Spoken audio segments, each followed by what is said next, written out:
My daughter. Uploaded her DNA to find distant relatives and matched with my billionaire CEO, ex-husband's entire extended family. By complete accident. You hid my daughter from me for 18 years, Heather. 18 years. Jeff Taylor stood in my design studio, his 6'2" frame radiating the same commanding presence that once graced the cover of Forbes.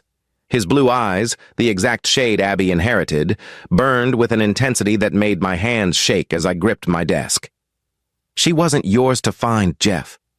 You made your choice when you slept with Lauren while I was planning our anniversary party. So this was revenge? Keeping my child secret while I built a billion-dollar company thinking I had nobody to share it with? I laughed, the sound brittle even to my own ears. Of course that's where your mind goes. To your precious company. News flash, not everything is about Taylor Tech or your family's dynasty. Then why? He slammed his hand on my desk, sending my carefully arranged material samples scattering. Give me one good reason why I had to find out I have an 18-year-old daughter because she spit in a tube for a college genetics project. Because you told me, and I quote, I don't have room for family complications right now. The company needs my complete focus. I stepped closer, my voice dropping dangerously low. Congratulations, Jeff.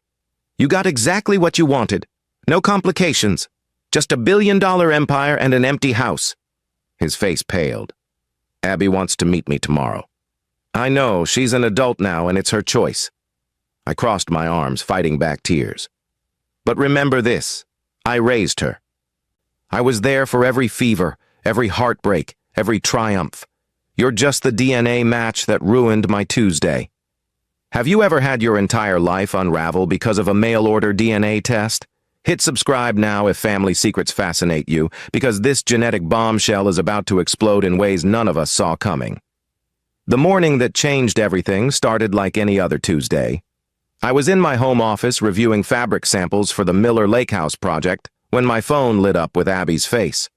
Her college freshman ID photo that she hated, but I adored because it captured her unguarded smile. Hey, sweetheart, isn't it early for you? Don't you have that economics class you're always complaining about? I tucked the phone against my shoulder, still comparing swatches of blue linen. Mom? Abby's voice was tight with an emotion I couldn't immediately identify. I got my DNA results back. That's great. Did you find out you're secretly Scandinavian after all? I laughed, remembering her theory based solely on her love of Swedish pancakes. The Ancestry kit had been an 18th birthday present, something fun for her heritage project in her anthropology elective. Silence stretched across the line. Abby? Mom, I matched with people named Taylor. Like, a lot of them. Close matches, first and second cousins, and an uncle. And... Her voice caught. Someone who might be my father? A Jeff Taylor? The blue linen samples slipped from my suddenly numb fingers. The room tilted slightly as 18 years of carefully constructed security collapsed in the span of a single sentence. It's showing a 99.9% parent-child relationship, Mom. But that can't be right because you said my dad's name was David Ryan and he died before I was born. You said he was a graphic designer from Seattle. I closed my eyes, trying to steady my breathing while my perfectly crafted life imploded around me. Abby, I can explain. So it's true? This Jeff Taylor person is my father, and he's not dead? Her voice rose with each question. Mom, I just Googled him. He's the CEO of Taylor Tech. He's worth like billions. His family owns half of Boston. Abby, please. This is complicated. Complicated? You told me my father was dead. For 18 years. The hurt in her voice cut through me like glass. Were you ever going to tell me the truth? I wanted to protect you, I whispered, the justification sounding hollow even to my own ears. From what? From knowing my father? From a family that apparently includes the entire East Coast based on these DNA matches? Her bitter laugh held none of her usual warmth. God, Mom, do you know how many times I cried over a father I thought was dead? How many father-daughter dances I missed, and he's been alive this whole time, running a tech empire 20 minutes from where I'm sitting right now at college? My heart felt like it might shatter. Please, let me explain in person. I can drive up to campus today. Don't bother. I have class. The coldness in her voice was so unlike my warm, compassionate daughter. Besides, I think I need some time to process the fact that my entire identity is based on a lie.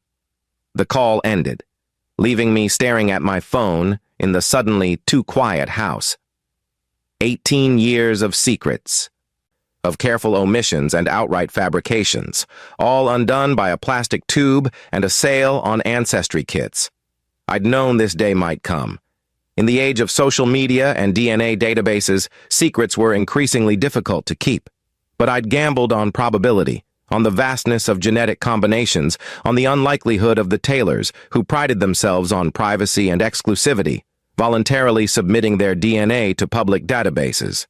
Clearly, I'd lost that gamble. I tried calling Abby back, but the call went straight to voicemail. I sent a text. Please let me explain. I love you. This isn't what you think. No response. The house around me suddenly felt like a museum to my deception. Photos of Abby lined the walls, her first steps, elementary school graduations, high school tennis championships, all milestones Jeff had never known about. The life I'd built for us in Seattle, 3,000 miles from Boston and the Taylors, now seemed like an elaborate stage set ready to collapse. I moved to the kitchen on autopilot, filling the kettle for tea I knew I wouldn't drink. My mind raced through scenarios, each worse than the last. Would Abby reach out to Jeff? Would the Taylors, that cold, calculating family, try to claim her somehow? Would Jeff, with his limitless resources and connections, come after me legally?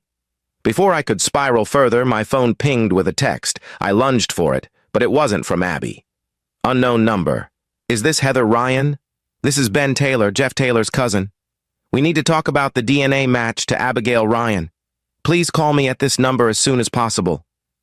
The kettle whistled, an oddly normal sound in a moment that felt apocalyptic. I turned it off, my hand shaking. They already knew. Of course they did. The Taylors had probably been alerted the moment Abby's results populated in the system. I should have anticipated this. The Taylor family had built their fortune on information technology. They were probably among the first to leverage these DNA databases for whatever business advantage they could gain. I didn't respond to the text. Instead, I called my assistant. Grace, I need you to cancel all my appointments for the week. Family emergency. Of course. Is everything okay with Abby? Not really. I'll explain later. I hung up before she could ask more questions I wasn't ready to answer. Next, I called my lawyer, Rachel, who'd been my friend since design school and had helped me establish my business. I need a crash course in parental rights for an 18-year-old, I said when she answered. Specifically, what legal claim a father might have if he just discovered his child exists. Well, that's certainly not the contract review I was expecting today, Rachel replied. Want to back up and tell me what's going on? I gave her the abbreviated version, my voice remarkably steady, considering I felt like I was standing on quicksand. Okay, deep breath, she said when I finished. First, Abby is 18, which means legally she's an adult.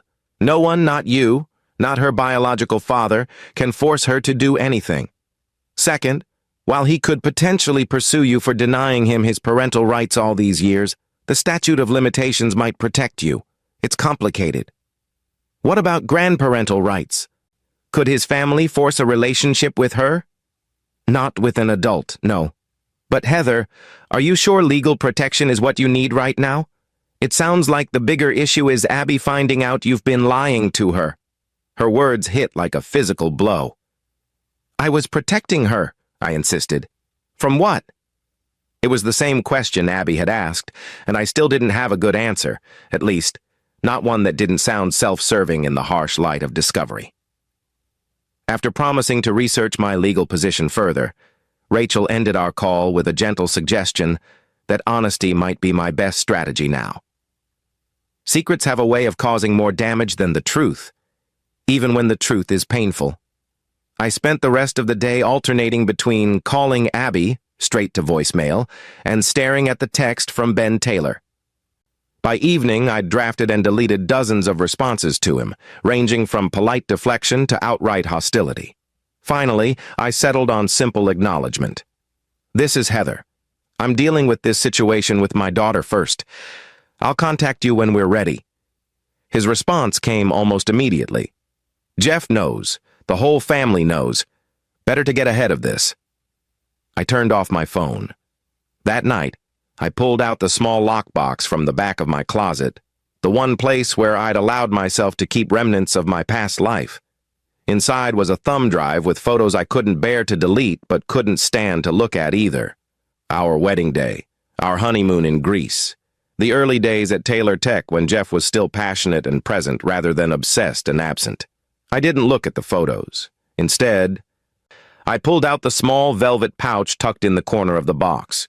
Inside was my engagement ring, a 3-carat emerald-cut diamond that had once belonged to Jeff's grandmother. I'd left it behind when I fled Boston, but Sharon Taylor, Jeff's mother, had mailed it to my parents' address a month later with a cold note. "Family heirlooms should remain in the family. Since you chose not to be family, please return this to Jeffrey when he comes to his senses." I never had. It was petty, perhaps, but it had felt like the only victory I could claim in the wreckage of our marriage. Now, rolling the ring between my fingers, I wondered if I should have given Abby something of her father's heritage, some knowledge of the Taylors, even if sanitized to protect her from the worst of their elitism and Jeff's betrayal. Maybe if I'd been more honest, this revelation wouldn't feel so shattering to her. My phone buzzed from where I'd placed it on the charger. I'd turned it back on out of parental instinct. What if Abby needed me, but the incoming text wasn't from my daughter? Unknown number. "Heather, this is Jeff. We need to talk. Tomorrow. My office. 10 a.m. 19 years melted away at the sight of his name. I could almost hear his voice, that confidence tinged with impatience, the tone that suggested the world operated on his schedule. I didn't respond. Jeff Taylor didn't get to dictate terms to me anymore. Instead, I finally called the one person who'd known the whole truth from the beginning. "Mom, it's happening. Abby found Jeff through a DNA test." My mother's sharp intake of breath carried clearly through the phone. "Oh, honey, are you okay?" "Is Abby?" "She's furious with me. She won't answer my calls." My voice broke. "I don't know what to do." "You tell her the truth. All of it. No more protection, no more shields. She's old enough now." "And Jeff? His family?" My mother's sigh held 2 decades of contained opinions. "I never agreed with your decision not to tell him. You know that. But what's done is done. You need to face him, Heather. Face them all." "I'm scared, Mom." The admission felt childish. "Of course you are. But you're also the woman who left Boston with nothing but a broken heart and built an entire life from scratch. You can handle Jeff Taylor." After we hung up, I stared at Jeff's text again. Then, instead of replying, I booked a flight to Boston for the following morning. If this confrontation was inevitable, it would happen on neutral ground, not in his corporate tower where the Taylor name adorned the building. But first, I needed to try once more with Abby. I sent a text. "I'm flying to Boston tomorrow. I know you're angry and you have every right to be. But please don't meet Jeff before we talk. There's so much you don't know." 3 agonizing minutes passed before her response appeared. "Fine. Coffee shop across from my dorm. 8 a.m. Don't be late." I slept fitfully, haunted by memories of the past I'd tried so hard to bury. Jeff and I had met at a charity gala in Boston 19 years earlier. I wasn't an attendee, but part of the event staff, a recent design school graduate helping with the decorations for extra cash while I tried to launch my career. He was already a rising star, 30 years old, and transforming his family's stagnating technology consulting business into what would become Taylor Tech. I was adjusting flower arrangements when he approached, seemingly fascinated by my methodical placement of calla lilies. "You're moving those 2 inches to the left, then back to the right, then left again," he observed, amusement warming his voice. "Is there a perfect lily alignment I'm unaware of?" I'd looked up, startled to find myself face to face with a man whose photo I'd seen in the Boston Business Journal just that morning.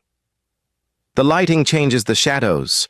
I'm trying to find the most flattering angle. For the flowers? He'd seemed genuinely curious rather than condescending. For the entire room. Everything works together. The flowers, the linens, the lighting, the table settings. Change one element, and you affect the whole aesthetic. I'd straightened, suddenly self-conscious in my simple black dress among the designer gowns surrounding us. You care about details, he said with approval. So do I. Jeff Taylor. He extended his hand. Heather Ryan. And I know who you are, Mr. Taylor. Jeff, please. And since you know who I am, you have me at a disadvantage. Tell me something about yourself to even the playing field. His interest seemed sincere, his blue eyes focused entirely on me despite the wealthy potential donors circulating around us. It was that focus, the feeling that, to him, I was the only person in a crowded room, that first drew me in. I'm a designer, recently graduated. Spaces, not clothes, I'd added, gesturing to my off-the-rack dress with a self-deprecating smile. Spaces are more interesting anyway. They affect how people feel, how they interact, how they live. He'd glanced around the ballroom. Like this one, ostensibly welcoming but designed to intimidate, to remind everyone of old money and established power. His observation was so accurate and so unexpected from someone who benefited from that very power dynamic that I laughed in surprise. Yes, exactly. The high ceilings, the ornate moldings, even the distance between tables, it all creates a hierarchy. Dance with me, he said suddenly. I'm working, Mr. Taylor. Jeff, and you've already adjusted those lilies 7 times. I think they're perfect. He held out his hand again. One dance, and I promise to make a substantial donation to whatever cause this is for. Childhood literacy, I supplied. A worthy cause. So? I shouldn't have said yes. I was staff, not a guest.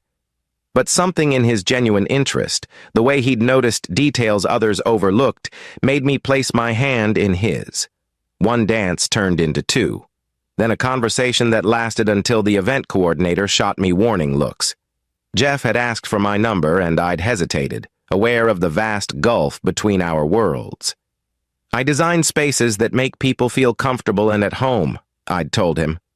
You occupy spaces designed to emphasize wealth and status. I'm not sure we exist in compatible worlds, Mr. Taylor. Then design us a new space, he'd replied without missing a beat. Something compatible for both worlds, but you'll need to have dinner with me first, for research purposes. His confidence should have been off-putting, but instead I found it refreshing. Here was someone who saw what he wanted and went after it directly, without games or pretense. 3 days later, we had dinner at a small Italian restaurant far from the elite establishments where he was regularly photographed. 2 weeks after that, he took me sailing on his family's boat. A month in, I was spending most nights at his Beacon Hill brownstone, falling hard and fast for a man who seemed equally captivated by me. The initial resistance from his family was predictable. Sharon Taylor, with her impeccable lineage and junior league connections, had assessed me with the cool detachment of an appraiser with a questionable antique. "And your family is in Idaho?" she'd asked during our first meeting, making the state sound like a foreign country. "Iowa, actually. My father teaches high school history, and my mother runs the local library." "How educational?" Her smile never reached her eyes. "Jeffrey has always valued intelligence over pedigree. It's one of his more democratic qualities." I'd understood then that I would never be good enough in her eyes. I lacked the right background, the right connections, the right everything. But Jeff had seemed unbothered by his mother's thinly veiled disapproval. "She'll come around," he'd assured me, "once she sees how happy you make me." And for a while, it seemed he was right. Our wedding, 10 months after we met, was a small affair by Taylor standards, only 200 guests instead of the 500 Sharon had initially proposed. Jeff's father, Richard, had warmed to me faster than his wife, appreciating my direct manner and genuine interest in the family business. The first year of marriage had been a dream. Jeff was attentive, passionate, and genuinely supportive of my fledgling design business. We talked about children someday, not immediately. He wanted to get Taylor Tech through its next phase of expansion first. I wanted to establish my career. It seemed we had all the time in the world. But success changed things. Taylor Tech grew exponentially, and with it, Jeff's absences became longer, his focus narrower. Board meetings ran into dinner plans. Weekend getaways were canceled for last-minute business trips. Our conversations, once ranging for hours across art, politics, philosophy, and dreams, became brief status updates between his meetings. "It's temporary," he'd assure me. "Once we secure the Morrison contract, things will calm down." But after Morrison came Phillips, then Westfield, then the IPO preparation. Each milestone achieved simply revealed another mountain to climb. The breaking point came in our 3rd year of marriage. I'd planned an anniversary dinner at home, a recreation of our first date at that small Italian restaurant. I'd spent days preparing, even tracking down the same wine we'd shared that night. Jeff was 2 hours late.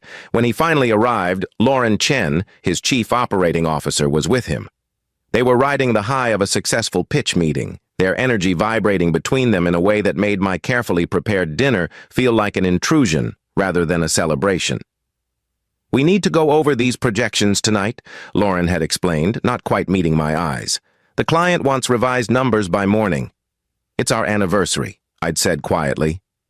Jeff had at least had the grace to look guilty. "I know, and I'm sorry, but this is the DeWitt account, Heather. It could double our market share." "Work here then," I'd offered, still trying to salvage the evening. "I'll give you the dining room. Lauren can join us for dinner first." "Actually, we were thinking of heading back to the office," Lauren interjected. "All the resources we need are there." Something in her tone, in the way she slightly emphasized "we," had sent up warning flares. I'd looked more closely at my husband and his COO, the synchronized movements, the private smiles, the excessive personal space consciousness that often betrays illicit intimacy. "Jeff," I'd said evenly, "could I speak with you privately for a moment?" In our bedroom, I'd asked directly, "Are you sleeping with her?" His hesitation was answer enough. "How long?" "It's not what you think," he'd started, using the universal preamble to a confession. "How long?" "A few months. It just happened, Heather. We were working late nights, traveling together." "Stop! I don't want details." My voice had sounded strange to my own ears, too calm for the devastation I felt. "I want you to leave. We need to talk about this. It's complicated. The company—" "Of course." I'd laughed then, a hollow sound. "The company. Your precious Taylor Tech. It's always been the most important thing, hasn't it?" "That's not fair. I've included you in everything, tried to make you part of the Taylor Tech family. I don't want to be part of the company family. I wanted to be part of our family. You and me, Jeff. Maybe children someday. A real life, not quarterly reports and stock options."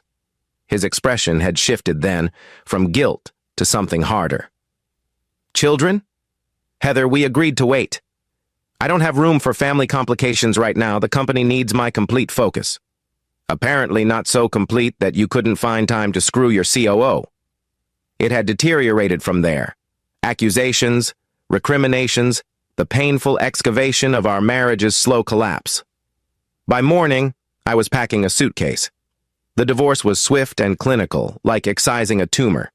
Jeff had been generous with the settlement, eager to avoid publicity that might affect Taylor Tech's upcoming IPO. I had signed a confidentiality agreement, taken the money and walked away, my heart shattered but my bank account healthier than I'd ever imagined possible.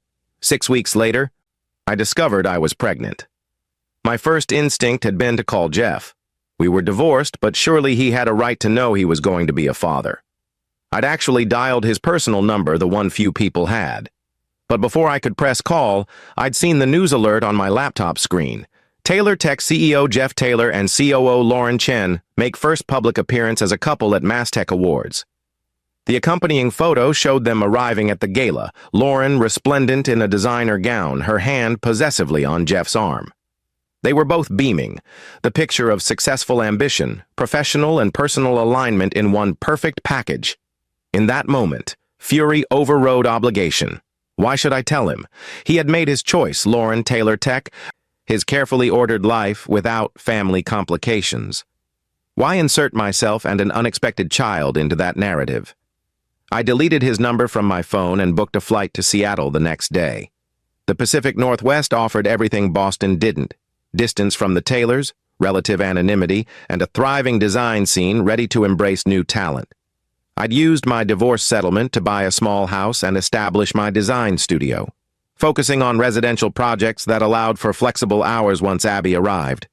When my daughter was born, perfect, red-faced, and screaming her displeasure at the world, any lingering doubt about my decision evaporated. I looked into her tiny face and vowed she would never feel unwanted or inconvenient. She would be my priority, always, in a way I had never been Jeff's. The fiction about David Ryan, graphic designer from Seattle, developed gradually. When Abby was 3 and first asked about her father, I created a simple story she could understand. He had died before she was born, but he had loved her very much.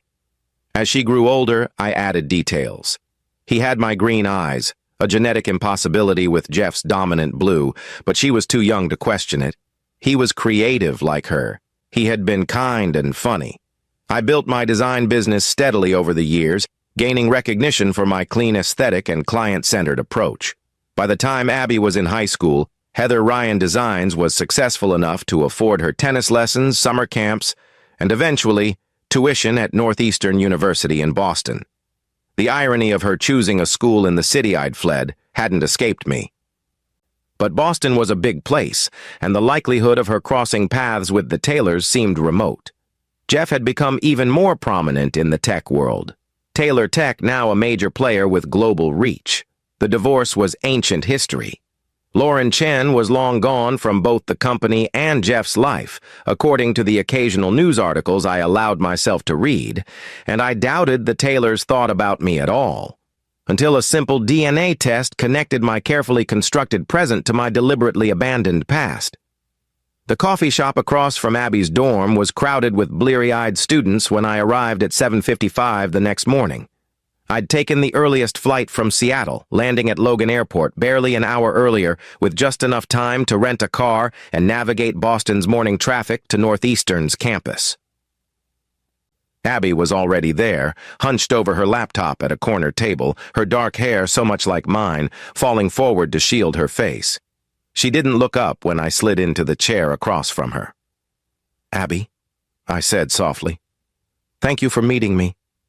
She finally raised her head, and my heart clenched at the redness around her eyes. My daughter rarely cried, had always been the type to get angry rather than sad when hurt. The evidence of tears told me just how deeply this revelation had wounded her. "I've been researching him all night," she said without preamble, turning her laptop to face me. On the screen was Jeff's corporate biography, complete with a professional photo that captured his confident smile but missed the warmth his eyes could hold. Jeffrey Allen Taylor, MIT graduate, took over Taylor Consulting from his father in 2002 and transformed it into Taylor Tech, now valued at over $11 billion, divorced once, never remarried, no children. The last part twisted in my chest like a knife. "Abby?" "No children," she repeated, her voice rising slightly. "He doesn't even know I exist, does he? This wasn't some mutual decision where you both agreed I was better off without him. You never told him about me." The raw hurt in her voice made me flinch. "I tried to protect you." "From what? From being the daughter of a billionaire? From having opportunities I can't even imagine? From knowing the other half of who I am?" Her green eyes, the ones she'd inherited from me, not the fictional David Ryan, flashed with anger. "Do you know how many times I've wondered about him? Made up stories about what he might have been like? Felt that hole where a father should have been? I know, and I'm so sorry." I reached for her hand, but she pulled away. "When your father and I divorced, he made it very clear that his company was his priority. He was involved with someone else, someone he worked with. He told me he didn't have room in his life for family complications. When I found out I was pregnant a few weeks later, I made a choice. A choice you had no right to make. He deserved to know. I deserved to know." "You're right," Admitting it felt like stepping off a cliff, but it was time for honesty. I was hurt and angry, and I made a decision based on those emotions. By the time I was ready to reconsider, you were already 2 years old. And I couldn't bear the thought of the Taylors sweeping in with their money and influence to take you away from me. So you lied. For 18 years. Yes. There was no defense I could offer that wouldn't sound like an excuse. Abby was quiet for a long moment, staring into her untouched coffee. His cousin contacted me last night. Ben Taylor. He said the family wants to meet me. That Jeff, my father, is in shock but wants to see me. Alarm bells rang in my head. Abby, please don't meet them without me. The Taylors are complicated, especially Sharon, Jeff's mother. My grandmother, she corrected, the word clearly strange on her tongue. Biologically, yes. But Abby, these people aren't who you might be imagining. They're not going to welcome you with open arms into some warm, loving family. The Taylors are about power, legacy, and appearances. Unlike you, who's all about honesty. Her bitter tone cut deep. I deserve that. But please, before you meet Jeff, let me talk to him first. There's history you don't know. I don't know any history because you've kept it all from me. She closed her laptop with a snap. I'm meeting him this afternoon, his office, Taylor Tower, downtown. You can't stop me. I'm not trying to stop you. I'm asking you to wait, just for a few hours. Let me see him first. Prepare him. I took a deep breath. And I want to be there when you meet him, not to interfere, but to support you. This is going to be overwhelming, Abby. The Taylors live in a different world. She studied me, conflict clear on her face. Finally, she sighed. Fine, talk to him first, but I'm still going at 3 o'clock, Jan, with or without you. Thank you. Relief washed through me. I'll go there now. Why did you do it, Mom? Really? Her voice softened slightly, genuine confusion replacing some of the anger. Were you ever going to tell me the truth? The question I'd been avoiding for 18 years. I told myself I was protecting you from rejection, that Jeff had made it clear children weren't in his plan, and you deserved better than a father who saw you as an inconvenience. I met her eyes directly. But the truth is, I was also protecting myself. From the Taylors' judgment, from Jeff's anger, from the possibility of losing you to their world. It was selfish, and I'm sorry. She nodded slowly, absorbing this. I'm still mad at you. I know. You have every right to be. But I love you.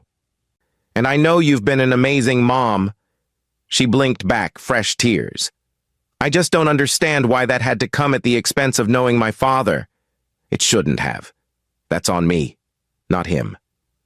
It was the most honest thing I could say. After promising to text her after I spoke with Jeff, I left the coffee shop and headed downtown to the building I'd never expected to enter again, Taylor Tower, the gleaming headquarters of Taylor Tech, where Jeff's name literally cast a shadow over the Boston skyline. I bypassed the main reception desk, knowing they'd never let me up without an appointment. Instead, I took out my phone and sent a text to the number that had contacted me the night before. I'm in the lobby of Taylor Tower. Tell Jeff I need to see him before Abby does. It's important. 3 minutes later, a young woman in a tailored suit approached. Miss Ryan, I'm Amanda, Mr. Taylor's assistant. He'll see you now. The elevator ride to the top floor was silent and tense. Amanda kept shooting curious glances my way, clearly wondering about my connection to her boss. I wondered how much the Taylor staff knew about the DNA bombshell that had dropped yesterday. Jeff's office suite was exactly what I would have expected. Sleek, modern, impressive, without being ostentatious. The man himself stood when I was shown in, dismissing Amanda with a quiet word. The door closed behind her with a soft click that somehow sounded like a prison cell locking. For a moment, we just stared at each other. 19 years had changed us both. Silver threaded Jeff's dark hair at the temples now, and fine lines marked the corners of his eyes. But the intensity of his gaze was the same, that blue that could shift from warm ocean to Arctic ice depending on his mood. You hid my daughter from me for 18 years, Heather. 18 years. His voice was controlled, but I could hear the fury vibrating beneath the surface. She wasn't yours to find, Jeff. You made your choice when you slept with Lauren while I was planning our anniversary party. So this was revenge? Keeping my child secret while I built a billion-dollar company thinking I had nobody to share it with? I laughed, the sound brittle even to my own ears. Of course that's where your mind goes, to your precious company. Newsflash, not everything is about Taylor Tech or your family's dynasty. Then why? He slammed his hand on his desk, the controlled facade cracking. Give me one good reason why I had to find out I have an 18-year-old daughter because she spit in a tube for a college genetics project. Because you told me, and I quote, "I don't have room for family complications right now. The company needs my complete focus." I stepped closer, my voice dropping dangerously low. Congratulations, Jeff. You got exactly what you wanted. No complications. Just a billion-dollar empire and an empty house. His face paled. Abby wants to meet me today. I know. She's an adult now, and it's her choice. I crossed my arms, fighting back tears. But remember this, I raised her. I was there for every fever, every heartbreak, every triumph. You're just the DNA match that ruined my Tuesday. The look that crossed his face then was complex. Anger. Yes, but also pain and something that might have been regret. She looks like you, he said quietly. I saw her photo in the DNA match details, but she has my eyes. Yes, your mother's chin too, unfortunately. Stubborn as hell. A ghost of a smile touched his lips before vanishing. You should have told me, Heather. Whatever happened between us, whatever I said in the heat of our divorce, I had a right to know about my child. Maybe. Probably. I sank into one of his visitor chairs, suddenly exhausted. But Jeff, you have to remember where I was then. Heartbroken, angry, newly pregnant, and alone. You had moved on so quickly with Lauren. The last thing you said to me was that you didn't want family complications. What was I supposed to think? That people say things in anger they don't mean. That circumstances change. He raked a hand through his hair in frustration. Did you ever consider that knowing I had a child might have changed me? Made me reevaluate my priorities? Honestly? No. The Jeff Taylor I knew was singularly focused on Taylor Tech's success, to the exclusion of everything else, even our marriage. He was quiet for a moment, his expression unreadable. You're not wrong. Back then, the company consumed me. But people change, Heather. I've changed. Have you? You're still unmarried, still apparently married to your work instead. Would a daughter really have fit into your life any better now than then? You never gave me the chance to find out, he replied, an edge returning to his voice.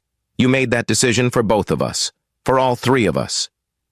He was right, and we both knew it. Whatever justifications I'd created over the years, the simple truth was that I had denied both Jeff and Abby the chance to know each other. My choice, my burden to bear. I can't change the past, I said finally. But I'm here now because Abby wants to meet you, and I want to be there when she does. Why? To control the narrative? Make sure I don't tell her anything that contradicts your version of events? To support her, I corrected. This is overwhelming for her, Jeff. Yesterday she thought her father was a dead graphic designer named David Ryan. Today she's discovered she's the secret daughter of a tech billionaire whose family is apparently all over her DNA matches. She's angry, confused, and vulnerable. Something in my tone must have reached him because his expression softened slightly. You're a good mother. Ben found her social media accounts. National tennis champion, honor student, accepted to Northeastern on academic merit. You've raised her well. The unexpected praise caught me off guard. She made it easy. She's an extraordinary person. I want to know her, Heather, everything about her, the 18 years I've missed. I know. And she deserves to know you too. I hesitated. But Jeff, please be careful with her heart. She's built up this image of a father her whole life, and now she's going to be meeting the real thing. It's a lot to process. I'll be careful, he promised. Then, with a hint of his old dry humor, I do have some experience handling delicate situations. I run a global technology company. A teenage daughter is considerably more complex than any corporate merger, I warned, but I found myself smiling slightly. The tension between us eased, not gone, but temporarily subdued by our mutual concern for Abby. "She's coming here at 3, Jeff said. Would you stay? Be part of the meeting?" The vulnerability in his question surprised me. The Jeff Taylor I had known rarely admitted uncertainty.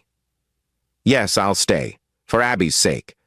I stood up, smoothing my skirt with suddenly nervous hands. "But Jeff, there's something else you should know. Your mother has already reached out to Abby through Ben. The entire Taylor family knows about her now." His expression darkened. "Of course they do. Ben and his damn genetic research project. He's been mapping the entire extended family tree, something about medical predispositions." He sighed heavily. "I'll handle my mother. She won't interfere." I raised an eyebrow skeptically. "Sharon Taylor? Not interfere? Has she had a personality transplant in the last 18 years? No, but I've gotten better at managing her. Taylor Tech is mine now, not the family business it once was. That gives me considerable leverage." It was strange, this moment of almost camaraderie between us, a brief return to the time when we'd been partners facing the world together rather than adversaries. "I should go. I promised Abby I'd let her know how this went." I moved toward the door, then paused. "For what it's worth, Jeff, I am sorry. Not for protecting Abby, but for denying both of you the chance to know each other. It was wrong, however justified I felt at the time." He nodded, accepting the apology with unexpected grace.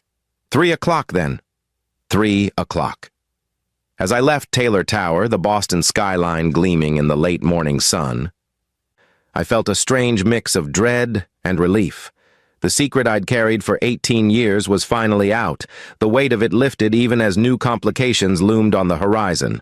One DNA test had connected the past I'd run from to the future I'd carefully built, creating a bridge I'd never intended to cross. Now, watching my phone light up with a text from Abby asking how things had gone with Jeff, I could only hope that bridge would lead to healing rather than more heartbreak. Have you ever had a secret exposed in a way you never expected?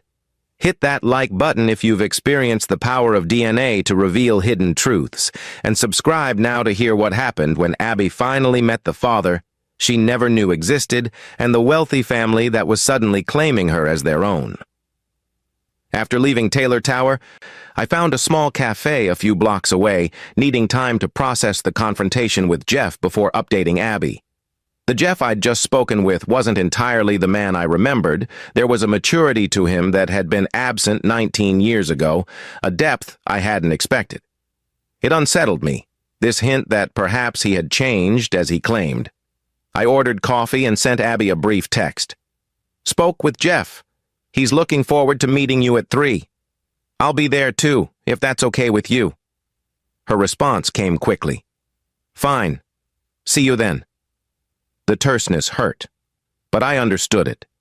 My daughter had always valued honesty above all else. Finding out her entire origin story was a fabrication had shaken the foundation of our relationship. As I sipped my coffee, my phone rang with a number I didn't recognize. "Heather Ryan," I answered cautiously. "Heather, it's been a long time." I nearly dropped my phone. Sharon Taylor's voice was unmistakable, cultured, precise, with that undertone of gentle condescension that had always made me feel like an unsophisticated country mouse in her presence. "Sharon," I replied, struggling to keep my voice neutral. "I assume this is about Abby." "Of course it's about Abigail, my granddaughter, the one you've kept hidden from our family for 18 years. Her controlled tone held decades of unspoken accusation. "I'm not having this conversation with you, Sharon. If Jeff wants to discuss Abby with me, that's between us as her parents. Jeffrey is in shock, making emotional rather than rational decisions, as usual when it comes to you." The familiar dismissiveness stung even after all these years. "The Taylor family has certain expectations and traditions. Abigail is a Taylor by blood, whether you acknowledge it or not. Abby is an 18-year-old college student who just had her entire identity upended. She doesn't need expectations and traditions right now. She needs space to process. What she needs is her family, her real family." The implication that I wasn't Abby's real family sent a surge of protective fury through me. I am her family, Sharon. The only family she's known for 18 years. Don't push me on this. Or what? You'll disappear with her again? Sharon's laugh was cold. She's an adult now, Heather. You can't control her choices anymore. And once she sees what being a tailor truly means, the opportunities, the connections, the legacy, do you really think she'll choose your modest little life in Seattle? The insecurity Sharon had always been able to provoke in me bubbled up despite my best efforts. You haven't changed at all, have you? Still measuring a person's worth by their bank account and social connections. And you're still the self-righteous girl who thinks emotional sentimentality trumps practical reality. Sharon's voice hardened. Abigail is meeting Jeffrey today. I've arranged a family dinner for tomorrow evening to formally welcome her. You're not invited, of course, but I'm sure you understand. Family only. Before I could respond, she hung up. I sat there fuming, old insecurities and new fears battling for dominance in my mind. Sharon had always had this effect on me, making me question myself, making me feel inadequate despite my achievements. And now she was trying to stake a claim on Abby, to draw her into the Taylor orbit with promises of wealth and opportunity. Would Abby be seduced by it? By the grand Taylor mansion in Beacon Hill, the summer house in Martha's Vineyard, the private jets and exclusive access that came with the family name? She'd grown up comfortably, but modestly. I'd used my design business success to provide a good life, but nothing approaching Taylor levels of wealth. My phone buzzed with another text from Abby. Going to the library to study until meeting. Might not answer texts. See you at Taylor Tower. Even the name, Taylor Tower, felt like a gauntlet thrown down. I could almost hear Sharon's voice. See what your daughter could have had all along. I finished my coffee and decided to walk through Boston, reacquainting myself with the city I'd fled nearly 2 decades earlier. So much had changed, yet so much remained the same. The public garden was still meticulously maintained, the swan boats still gliding across the lagoon. Newbury Street still bustled with high-end shops and beautiful people.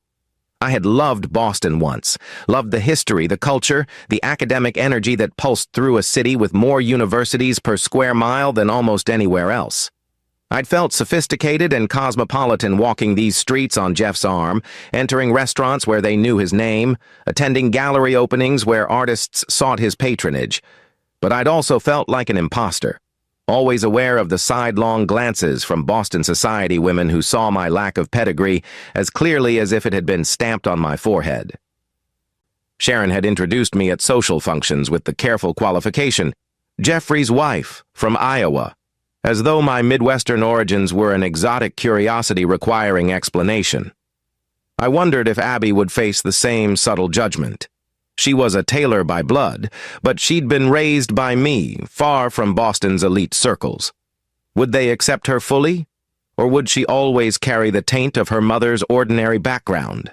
By the time I returned to Taylor Tower at 2:45, these worries had worked me into a state of nervous tension that I struggled to conceal as I rode the elevator to Jeff's executive floor.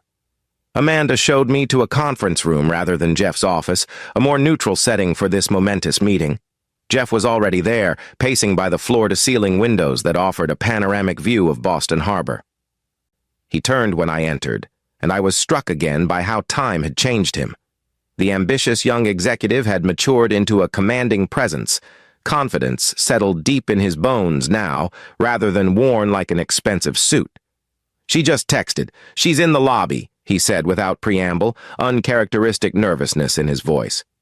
Amanda's bringing her up. Jeff? I hesitated, unsure how to phrase my concern. I got a call from your mother earlier. His expression darkened. What did she want? To tell me about the family dinner she's arranged for tomorrow night. The one I'm explicitly not invited to. Damn it! He ran a hand through his hair, a gesture so familiar it gave me an unexpected pang of nostalgia. I told her to let me handle this. I'll cancel the dinner. That's not the point. The point is that your family is already closing ranks, already trying to separate Abby from me. I moved closer, keeping my voice low in case Amanda and Abby were approaching. I need to know you won't let them do that. That whatever issues exist between us, you won't try to turn our daughter against me. Something like hurt flashed in his eyes. Is that what you think of me? That I'd use our daughter as a weapon? I don't know what to think, Jeff. I haven't seen you in 19 years. The man I knew was singularly focused on what he wanted, and damn the consequences to anyone else. I'm not that man anymore. His voice was quiet, but intense. I won't lie to Abby about how I feel about what you did, but I would never try to damage her relationship with you. Whatever happened between us, you're her mother. You raised her. That counts for something, for everything. Before I could respond, the door opened, and Amanda ushered Abby into the conference room. Time seemed to stop as father and daughter faced each other for the first time. The resemblance I'd always dismissed or explained away was suddenly striking. Those blue eyes, the determined set of the jaw, even the way they both stood with weight shifted slightly to one side. "Abby," I said, breaking the silence, "this is Jeff Taylor, your father." Jeff stepped forward, his movement careful, as though approaching a wild animal that might bolt. "Hello, Abby. It's good to meet you. Finally." Abby stood rigid, her expression guarded. She'd changed since our morning meeting, trading her casual student outfit for a simple blue dress that made her look older than her 18 years. "Mr. Taylor." "Jeff, please." He gestured to the conference table. "Would you like to sit?" We arranged ourselves awkwardly, Abby and I on one side, Jeff on the other. Amanda discreetly exited, closing the door behind her. "I don't know where to start," Jeff admitted after a moment. "There's so much I want to know about you." "You could start with why you never looked for me," Abby suggested, her voice carefully controlled.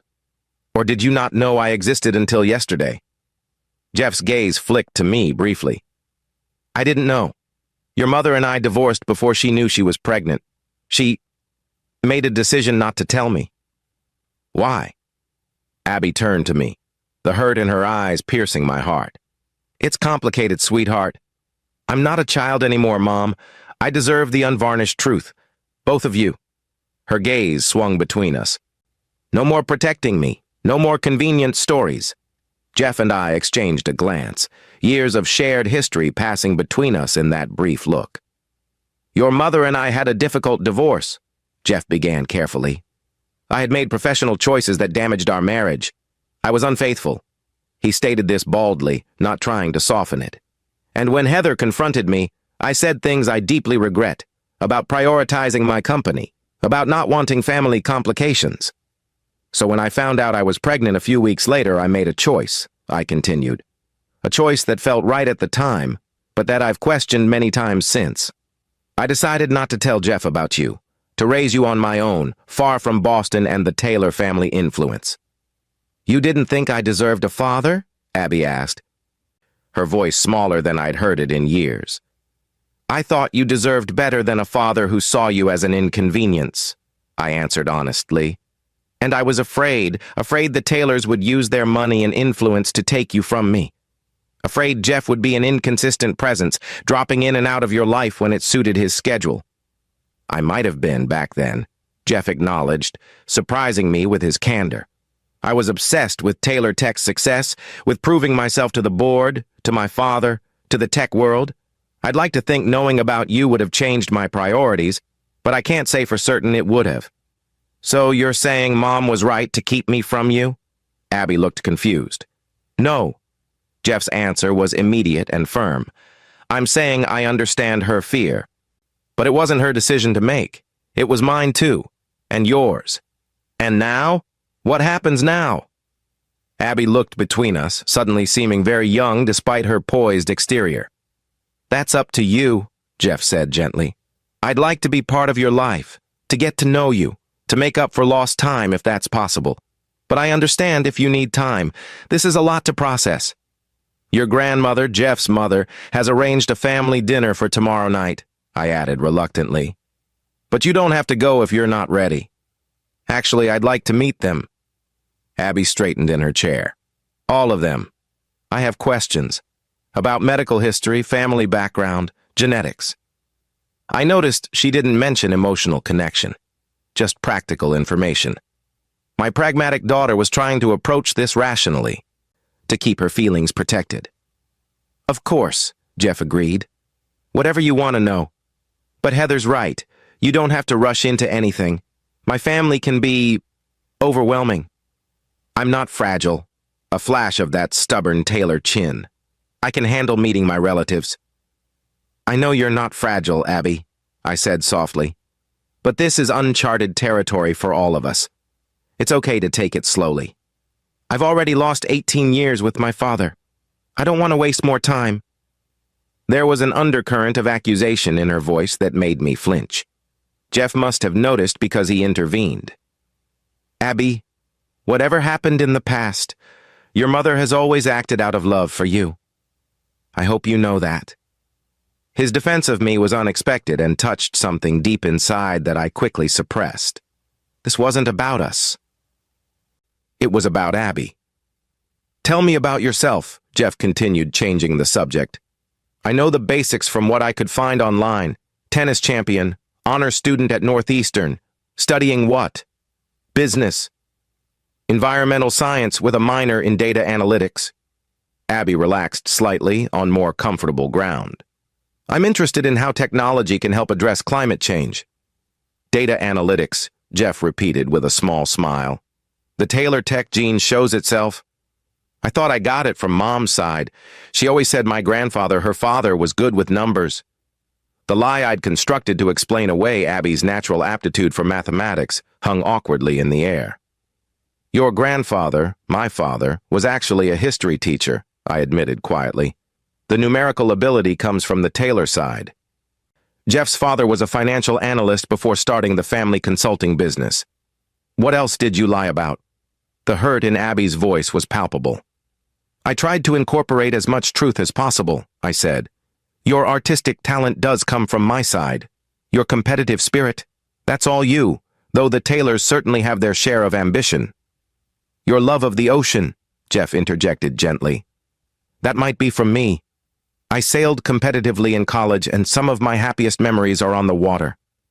I didn't know that. Abby looked at him with new interest. Mom never let me take sailing lessons even though I begged. She said it was too dangerous. I hadn't been able to bear the thought of Abby on a sailboat, so reminiscent of the early days with Jeff when we'd spent weekends on the family yacht. It had felt like tempting fate. I have a boat docked at the marina, Jeff offered. Nothing extravagant, just a day sailor. I could take you out sometime, if you'd like to learn. I'd like that, Abby replied, a genuine smile breaking through her guarded expression for the first time. For the next hour, the conversation flowed more easily as Jeff and Abby discovered shared interests and traits. They both loved crime novels, disliked mushrooms, and had the same methodical approach to solving problems. They both played chess, though Abby admitted she wasn't very good. I could teach you some strategies, Jeff offered. I was captain of the chess team at MIT. Of course you were, Abby rolled her eyes, but her tone was teasing rather than bitter. Watching them together was a surreal experience. Seeing gestures and expressions I'd attributed to coincidence or imagination, now clearly revealed as genetic inheritance. The way they both tilted their heads when considering a question, the precise way they arranged objects in front of them, the quick, analytical assessments that flashed behind those matching blue eyes. As the meeting wound down, Jeff hesitated, then reached into his briefcase. I have something for you. It's not much, but... He pulled out a small, wrapped package. Abby opened it to find a simple silver frame containing a photo I'd never seen before. Jeff as a young boy, maybe 8 or 9, proudly holding a trophy. My first science fair win, he explained. I built a rudimentary computer program that could play tic-tac-toe. Not exactly groundbreaking, but it was 1980, and personal computing was still in its infancy. He smiled, a bit self-consciously. I thought you might like to have a piece of history, of your history. Abby traced the image with her finger, studying the boy who would become her father. Thank you. This means a lot. The sincerity in her voice made my throat tight. For all my efforts to give Abby everything, this was something I couldn't provide, a connection to her paternal heritage, a sense of where part of her came from. About tomorrow's dinner, Jeff said as we prepared to leave. I'll speak to my mother. Make it clear that this isn't about the Taylor name or legacy, but about you getting to know your family at your own pace. I appreciate that. Abby hesitated, then added, "Will you be there, Mom?" The question hung in the air, laden with significance. Was she asking out of desire for my support, or simply confirming Sharon's exclusion of me? "Your grandmother didn't include me in the invitation," I said carefully. "But if you want me there, I'll come." "I want you there," she confirmed, and the relief that flooded through me was embarrassingly strong. "This is weird enough without navigating it alone." "Then you'll both come," Jeff declared, with a decisiveness that reminded me of the executive who could make million-dollar decisions in minutes. My mother doesn't dictate the guest list in my life anymore. As we said our goodbyes, Jeff asked if he could hug Abby. Her slight nod led to an awkward but genuine embrace that made my heart twist with complicated emotions. Regret for the years lost, relief at how well this first meeting had gone, fear of what might come next. In the elevator descending from the executive floor, Abby was quiet, processing. "You okay?" I asked softly. "I don't know what I am." She leaned against the elevator wall, suddenly looking exhausted. "He's not what I expected." "What did you expect?" "I don't know. Someone cold, I guess. Someone who wouldn't care about me." She looked at me directly. "You always made it sound like he chose his career over family, like he was this workaholic who couldn't be bothered with relationships. But he seems nice, interested, genuine." The subtle accusation stung, but I couldn't deny there was truth to it. I'd carefully constructed a narrative of Jeff that emphasized his ambition and emotional unavailability, leaving out his warmth, his humor, his capacity for intense focus on things and people that captured his interest. "People are complicated, Abby. Your father and I had a complex relationship with a painful ending. I probably didn't give you the most balanced picture of him. Why didn't you just tell me the truth, that he didn't know about me?" We exited the elevator into the grand lobby of Taylor Tower, where sleek design and cutting-edge technology showcased Taylor Tech's innovative brand. A massive digital wall displayed the company's global impact in real-time data visualization, stock prices, user metrics, environmental impact reductions, Jeff's vision, rendered in light and numbers. It seemed simpler at first, I admitted as we walked through the lobby. When you were little and asked about your dad, saying he died felt kinder than saying he didn't know you existed or that I chose not to tell him. As you got older, the lie was already established, and changing it meant admitting I'd been dishonest for years. I swallowed hard. "I was afraid you'd hate me for keeping him from you." "I don't hate you, Mom." She stopped walking, turning to face me fully. "I'm angry and confused, and I feel like I don't know who I am anymore. But I don't hate you." "Thank you for that." I blinked back tears. "So what now? How do you want to handle tomorrow's dinner?" "Together," she said firmly. "Whatever happens with the Taylors, we face it together. Deal?" "Deal?" I squeezed her hand, grateful for her resilience and generosity of spirit. "Want to grab some real food? I haven't eaten since that coffee with you this morning." "Can't. I have a study group at 5. She checked her watch. "Actually, I should head back to campus now. But I'll text you later about tomorrow. Maybe we can meet beforehand." "Absolutely."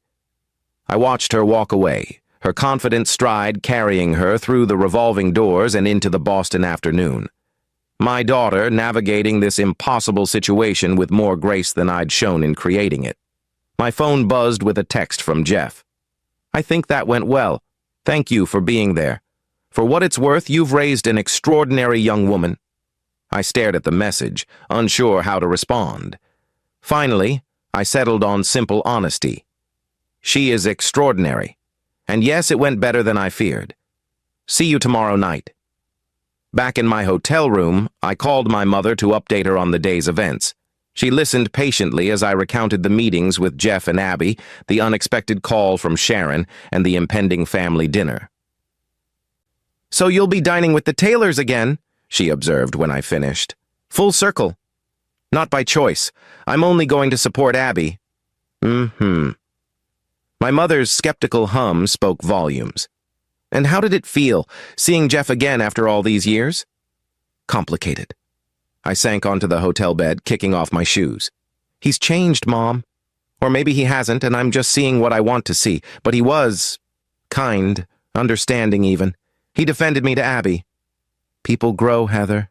19 years is a long time. Sharon hasn't changed, I countered. Still the same manipulative snob, trying to stake her claim on Abby like she's Taylor property. Sharon is Sharon, but Jeff isn't his mother, just as you aren't me and Abby isn't you. My mother's pragmatic wisdom, as always, cut through my defenses. The question is, what happens now? After tomorrow's dinner? After the initial shock wears off? I don't know. It was the most honest answer I could give. Jeff seems determined to be part of Abby's life, and she wants to know him, to know that whole side of her family. And you? What do you want? For Abby to be happy, protected, loved. The automatic response of any mother.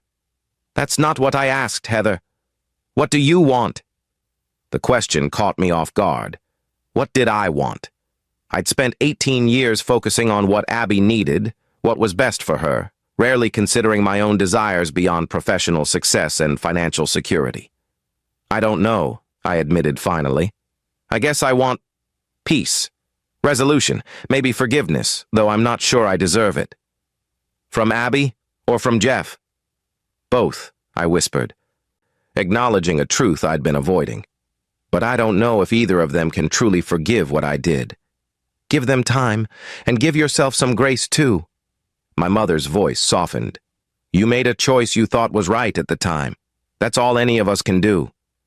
After we hung up, I ordered room service and tried to distract myself with design magazines. But my mind kept returning to the expressions on Jeff's face as he discovered his daughter. Wonder, regret, determination. The way his eyes had followed her movements, cataloging similarities and differences, storing up details like precious gems. Had I been wrong about him all those years ago? Would he have been a good father to Abby if given the chance? The question haunted me as I fell into a restless sleep. The next morning, I woke to a text from Abby asking if we could meet for brunch before her afternoon classes. Relief flooded through me. She wasn't shutting me out despite everything. We met at a small cafe near her campus, the kind of place that served avocado toast and cold brew coffee to students and young professionals. Abby was already there when I arrived, her textbooks spread across the table in organized chaos. Midterms, she explained with a grimace as I sat down. Even family DNA revelations can't stop the academic calendar. How are you doing? Really? I searched her face, looking for signs of the emotional turmoil she must be feeling.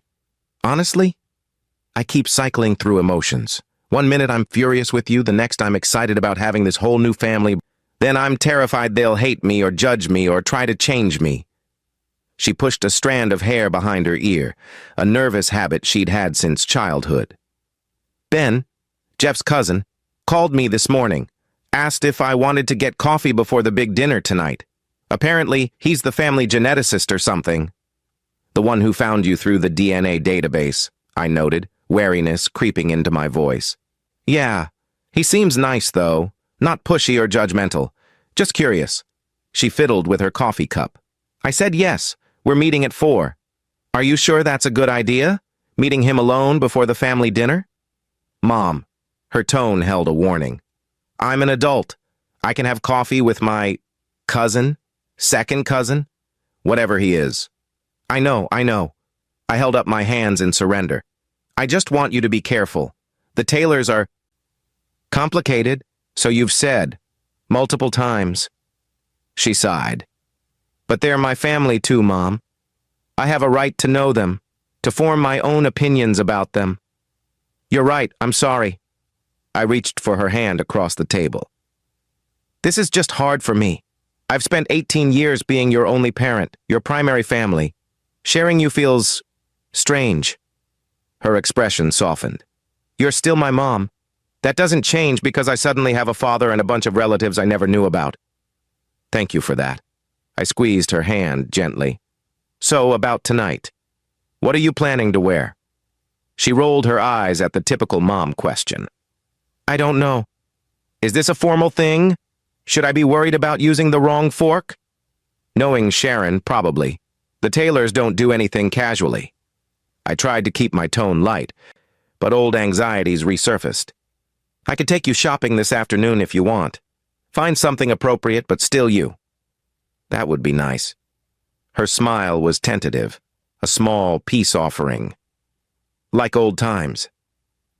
For a few hours, as we browsed boutiques in Back Bay, it almost felt like our normal relationship again, offering opinions on dresses, laughing at ridiculous price tags, sharing the intimate shorthand of mother and daughter who know each other's tastes by heart.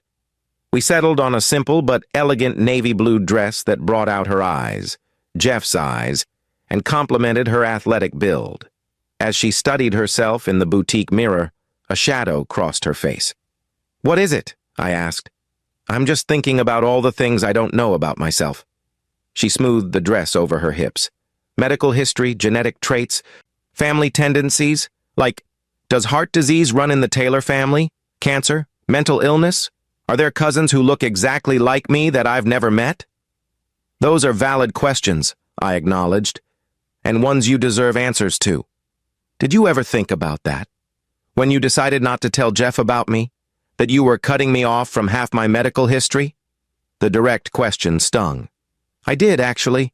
I researched the Taylor family's public health history as best I could. Richard, Jeff's father, had high blood pressure, but it was managed with medication. Sharon comes from a family with unusual longevity. Her mother lived to 97. I tried to be diligent about your regular checkups, your genetic screenings when they became available. But it wasn't the same as knowing. No, I admitted. It wasn't.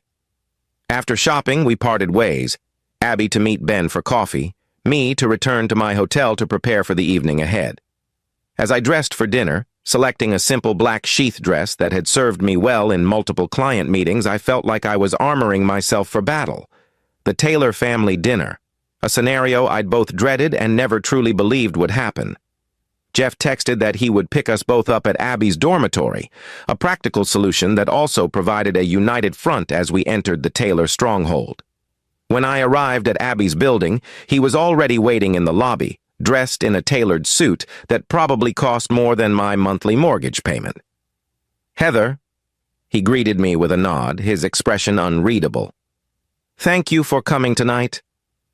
I know this isn't easy for you. I'm here for Abby, I replied, more sharply than I'd intended. Of course. He didn't rise to the bait. I spoke with my mother this morning, set some ground rules for the evening. And she agreed to them? Sharon Taylor taking direction? I couldn't keep the skepticism from my voice. She's not the ogre you remember, Heather. A hint of defensiveness crept into his tone. She's 80 now, mellowed somewhat with age. Somewhat being the operative word, I imagine. The ghost of a smile touched his lips. She's still Sharon, but she knows I'm serious about making this easy for Abby. And whatever her flaws, she genuinely wants to know her granddaughter. Before I could respond, Abby appeared, looking poised and beautiful in her new dress, though I could detect the nervous tension in the set of her shoulders. You look lovely, Jeff said, his voice softening as he looked at our daughter. Very much a Taylor. Thanks. Abby fidgeted with the small purse I'd lent her. So, who exactly is going to be at this dinner? My mother, of course, Jeff replied as he led us to the waiting car, a sleek black SUV with a driver, naturally. My sister Lisa and her husband Greg, their son Parker, who's about your age, maybe a year older, Ben, whom you've already met. And my father might make an appearance, though he's been in semi-retirement in Florida and doesn't travel much these days. Your sister Lisa, Abby repeated, testing the name. So she's my aunt? Yes, and Parker would be your first cousin. Jeff helped us into the back seat of the SUV, then gave the driver an address I recognized with a start, the Taylor family mansion in Beacon Hill, the scene of so many uncomfortable Sunday dinners during my brief marriage. What about your brother? I asked, remembering the youngest Taylor sibling, Mark, who had been in college during my time with Jeff. Mark lives in London now. He runs our European division. Jeff's expression turned guarded. He's not able to attend on short notice. Something in his tone suggested there was more to the story, but it wasn't the time to press for details. As the SUV navigated Boston's evening traffic, Abby peppered Jeff with questions about the family members she was about to meet.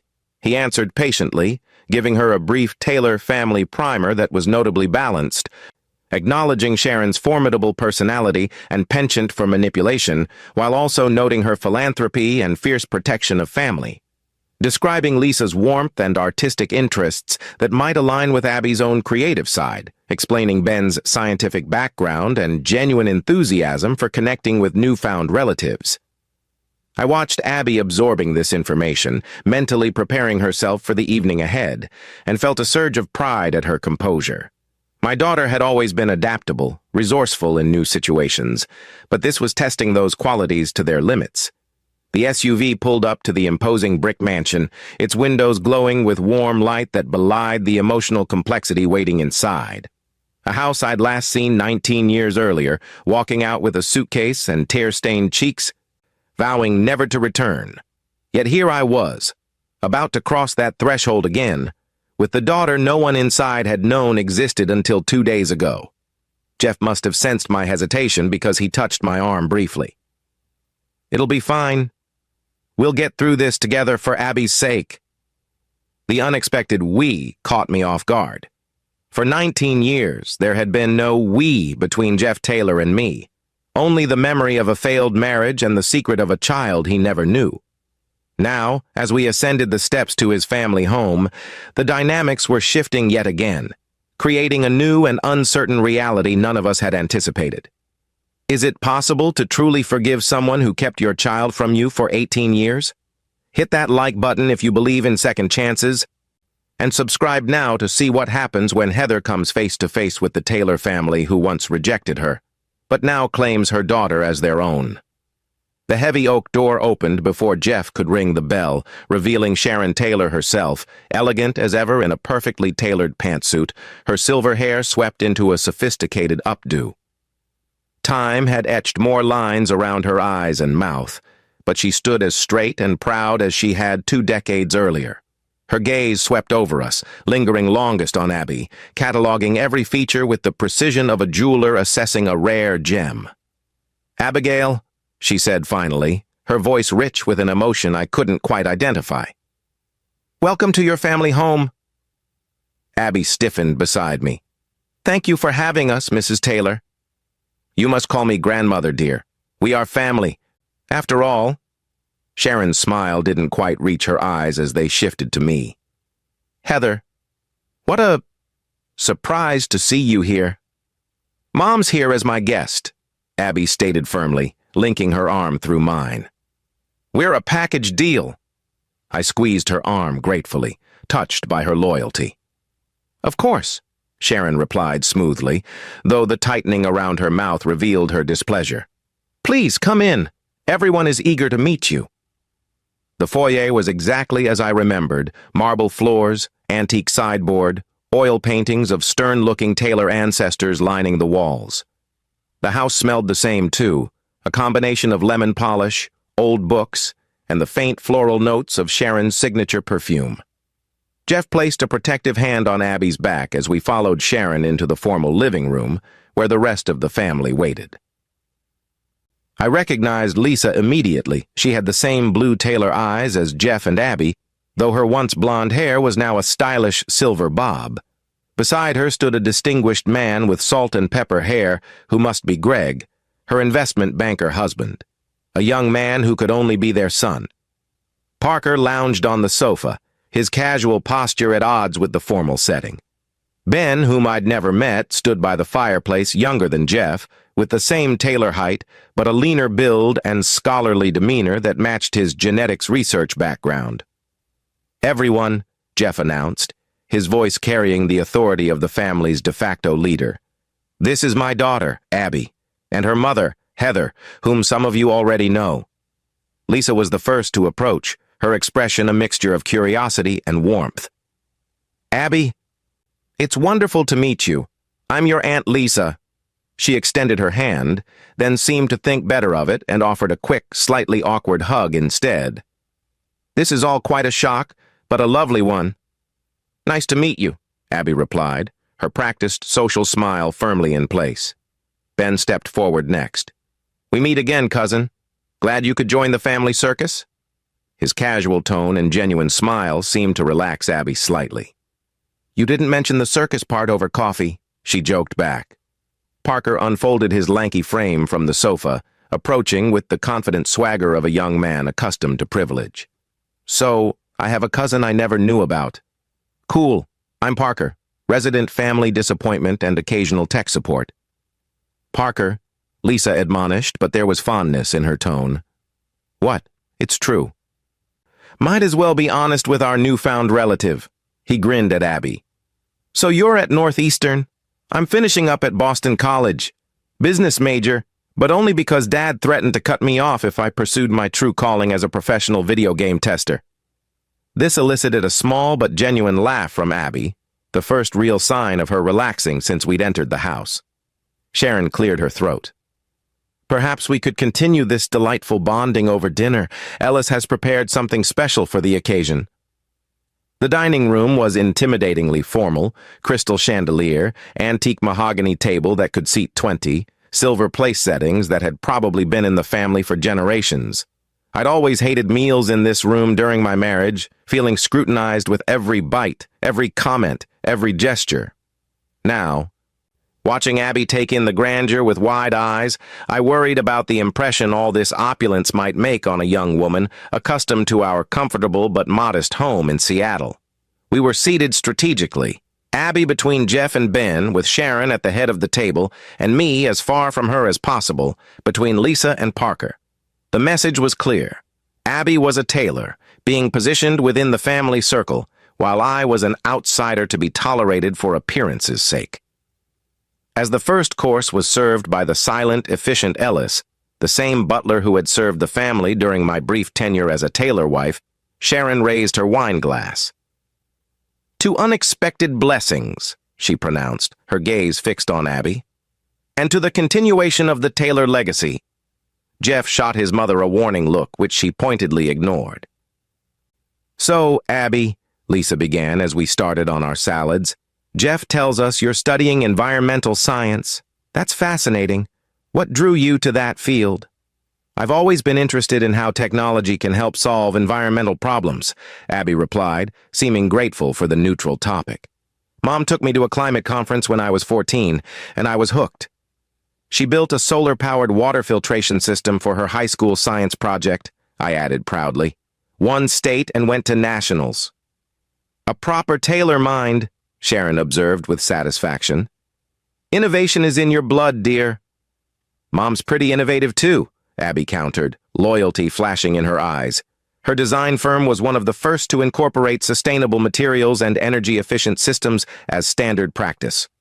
"How progressive of you, Heather," Sharon murmured, the faint praise barely concealing her disinterest in my accomplishments. "Heather Ryan Designs is highly respected in the industry," Jeff stated flatly, surprising me with his defense. "Her work on the Hansen Museum renovation won national recognition." Sharon's eyebrows rose slightly at her son's intervention, but she merely nodded and turned her attention back to Abby. "Your grandfather will be so pleased to meet you. He's arriving tomorrow from Florida. Richard was beginning to despair of having grandchildren with the Taylor intellect.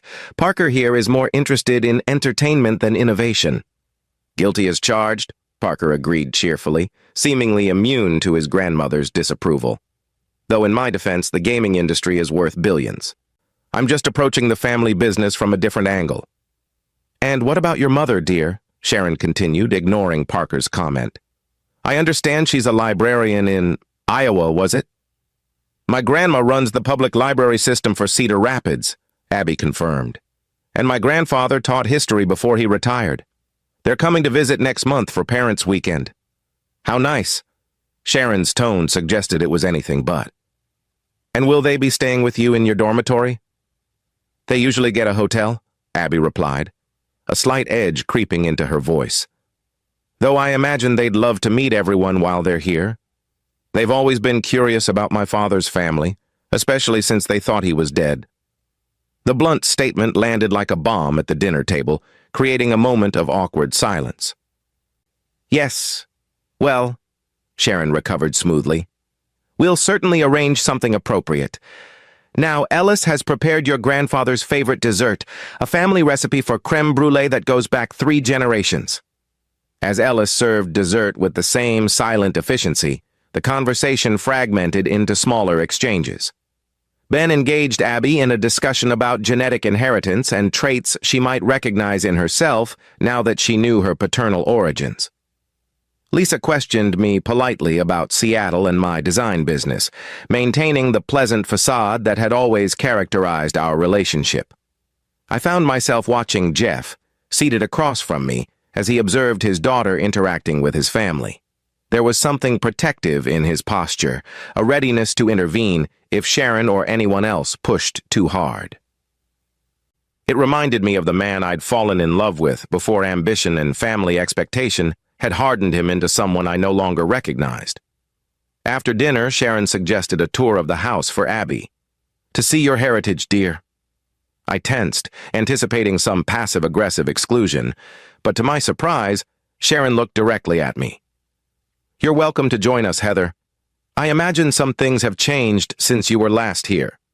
The olive branch was so unexpected I nearly dropped my water glass. Jeff looked equally surprised, though he quickly masked it. I'd like that, I replied cautiously. The tour was illuminating, not so much for the minor changes to the house, new artwork, updated kitchen appliances, but for the way Sharon narrated it for Abby's benefit. Each room came with stories of Taylor family history, carefully selected anecdotes that emphasized tradition, achievement, and influence. This portrait is your great-great-grandfather, Alexander Taylor, who founded the first family business in shipping before diversifying into manufacturing. Sharon guided Abby through the portrait gallery on the second floor. And here is your grandfather Richard in his MIT graduation robes. The Taylor men have attended MIT for 4 generations now. Except Mark, Jeff noted dryly. Harvard Business School's lone Taylor graduate. Your Uncle Mark always did insist on being different, Sharon told Abby with a slight tightening of her lips.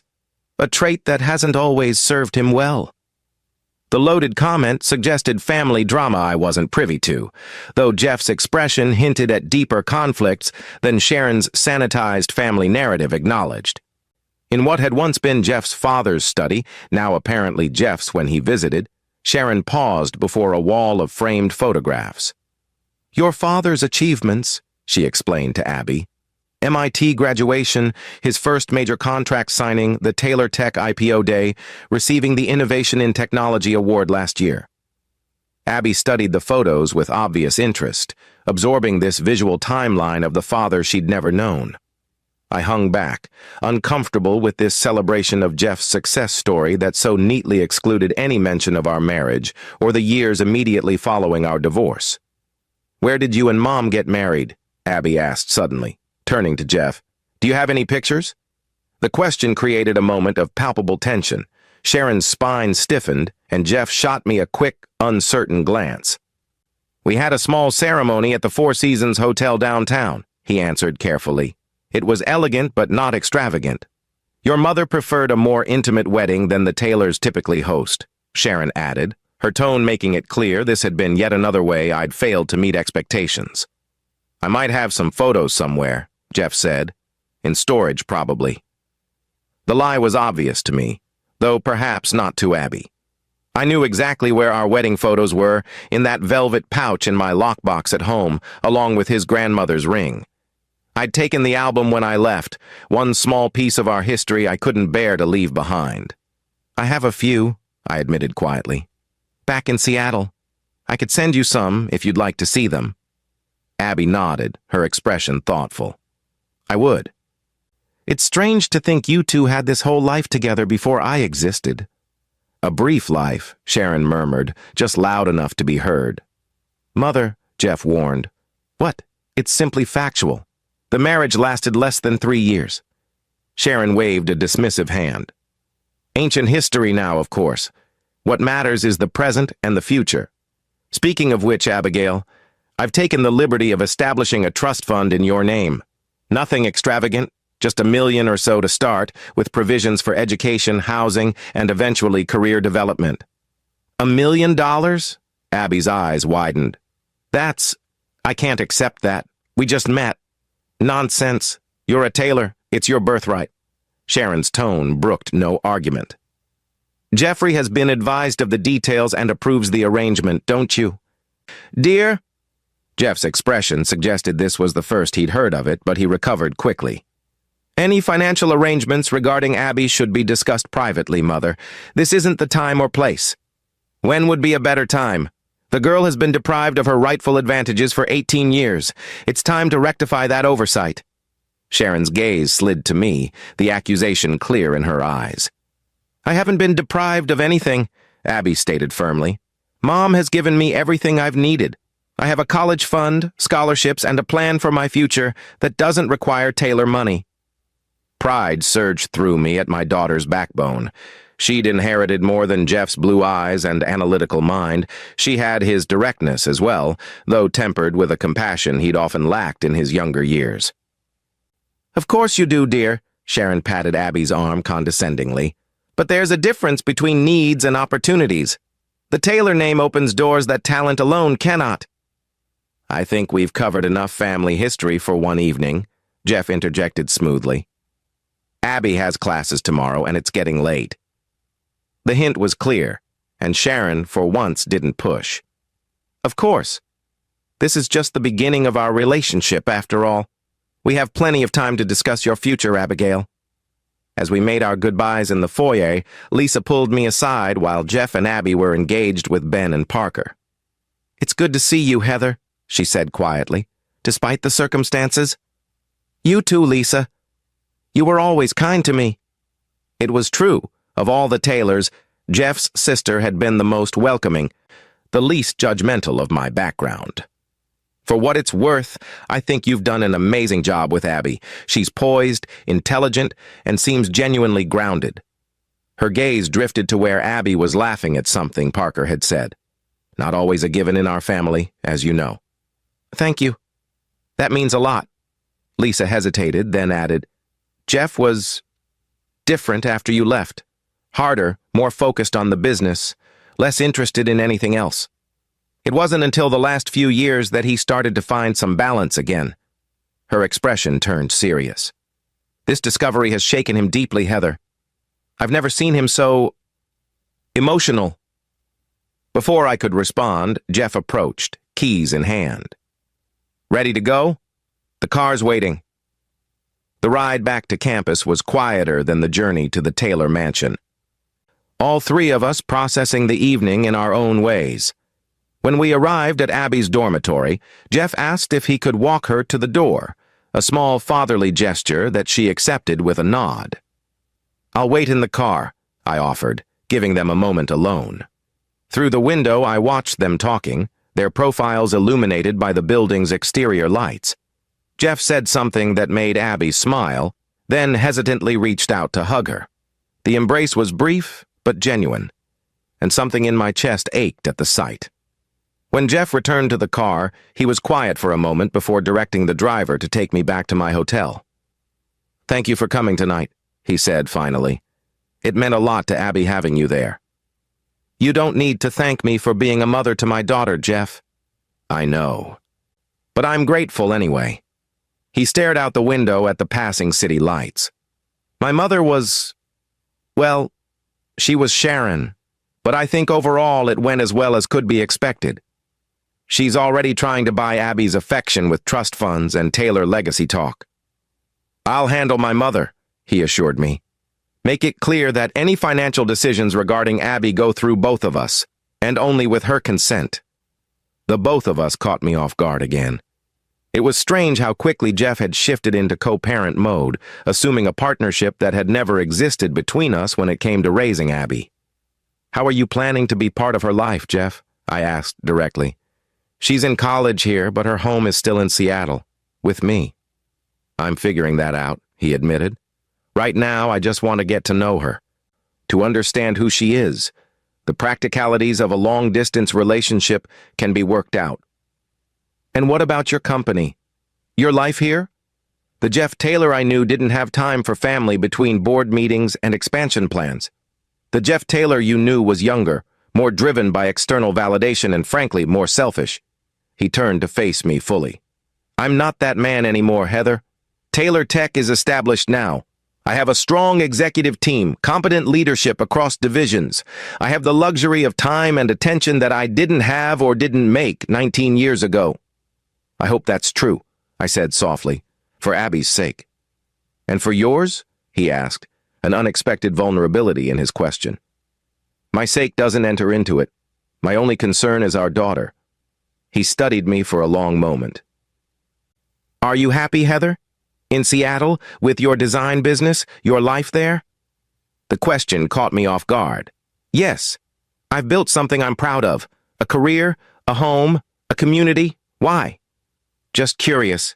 He looked away again. I wondered sometimes over the years what happened to you after you left Boston. Whether you'd remarried, had more children. I didn't, I answered simply. My focus was on Abby and my career. Dating was complicated with a young child and never a priority. You didn't trust men after me, he observed, his tone neutral but his eyes sharp when they met mine again. I didn't trust myself, I corrected. My judgment. I fell so hard and fast for you, Jeff, and look how that turned out. The car pulled up to my hotel before he could respond, saving us both from a conversation neither of us was ready for. I'll call you tomorrow, he said as I gathered my purse. We should talk about next steps, how to navigate this new reality.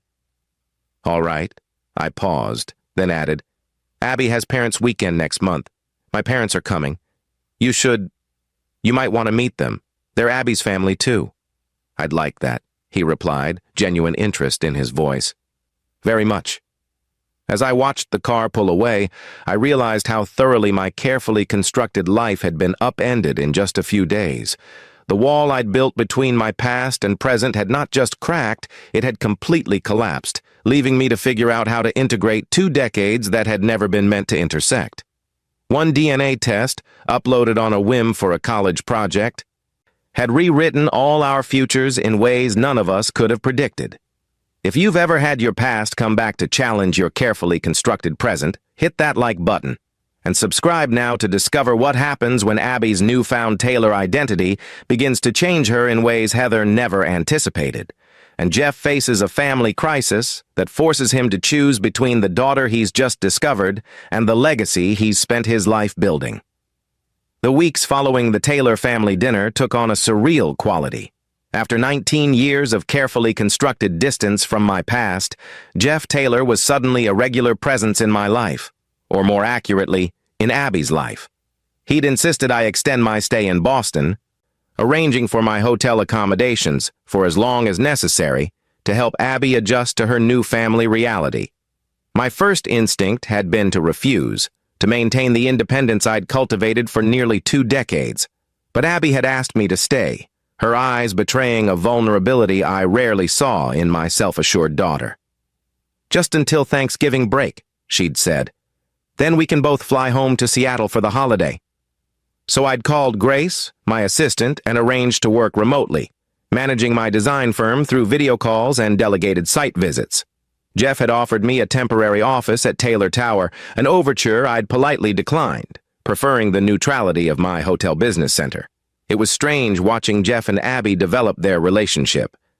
He approached fatherhood with the same focused intensity he brought to business, scheduling regular appointments with her between her classes and study sessions, learning her preferences, her habits, her dreams. He never pushed, never demanded, but made himself consistently available in a way that surprised me. He's different than I expected, I admitted to Lisa over coffee, 2 weeks after the family dinner. Jeff's sister had reached out, suggesting we reconnect while I remained in Boston. More patient, less domineering. Lisa stirred her latte thoughtfully. Jeff did a lot of work on himself after you left. The divorce, then Lauren's betrayal a year later, it hit him harder than he let anyone see. He threw himself into Taylor Tech for a while, became exactly what everyone feared. All business, no heart. Then about 5 years ago, something changed. What happened? I couldn't help being curious about the years I'd missed, the evolution of the man who was now co-parenting our daughter. Burnout, basically. He collapsed during a board meeting. Exhaustion, the doctors said. Dad had just had his second heart attack, and Jeff was trying to run everything himself. After that, he started reevaluating. Brought in stronger executives, delegated more, took actual vacations. She smiled slightly. He even tried therapy, though he'd probably kill me for telling you that. Jeff Taylor in therapy, I mused, trying to imagine the proud, self-sufficient man I'd known submitting to such vulnerability. I wouldn't have believed it. People change, Heather. Sometimes because they want to. Sometimes because they have no choice. Lisa's expression grew serious. Finding out about Abby, it's like watching pieces of a puzzle finally fit together for him. The missing piece of his life he couldn't identify. I'm glad, I said, and was surprised to realize I meant it.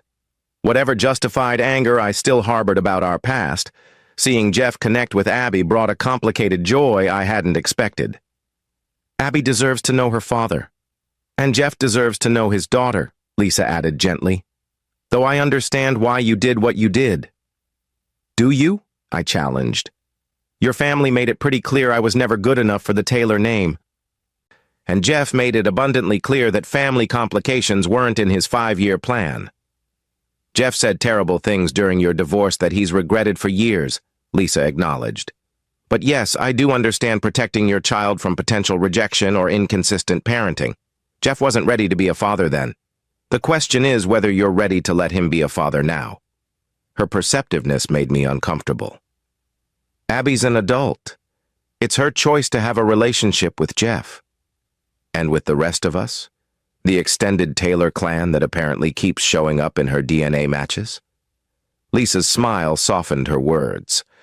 Sharon may be a nightmare, but there are cousins, aunts, uncles who would love to know Abby, who could enrich her life. Or complicate it, I countered. Sharon's already talking about trust funds and the Taylor legacy. Ben's got her analyzing genetic traits she never knew she had. Parker's showing her the Boston social scene. It's overwhelming. It's family, Lisa said simply. Messy, complicated, intrusive, and sometimes wonderful. Abby deserves the chance to decide for herself what parts she wants to embrace.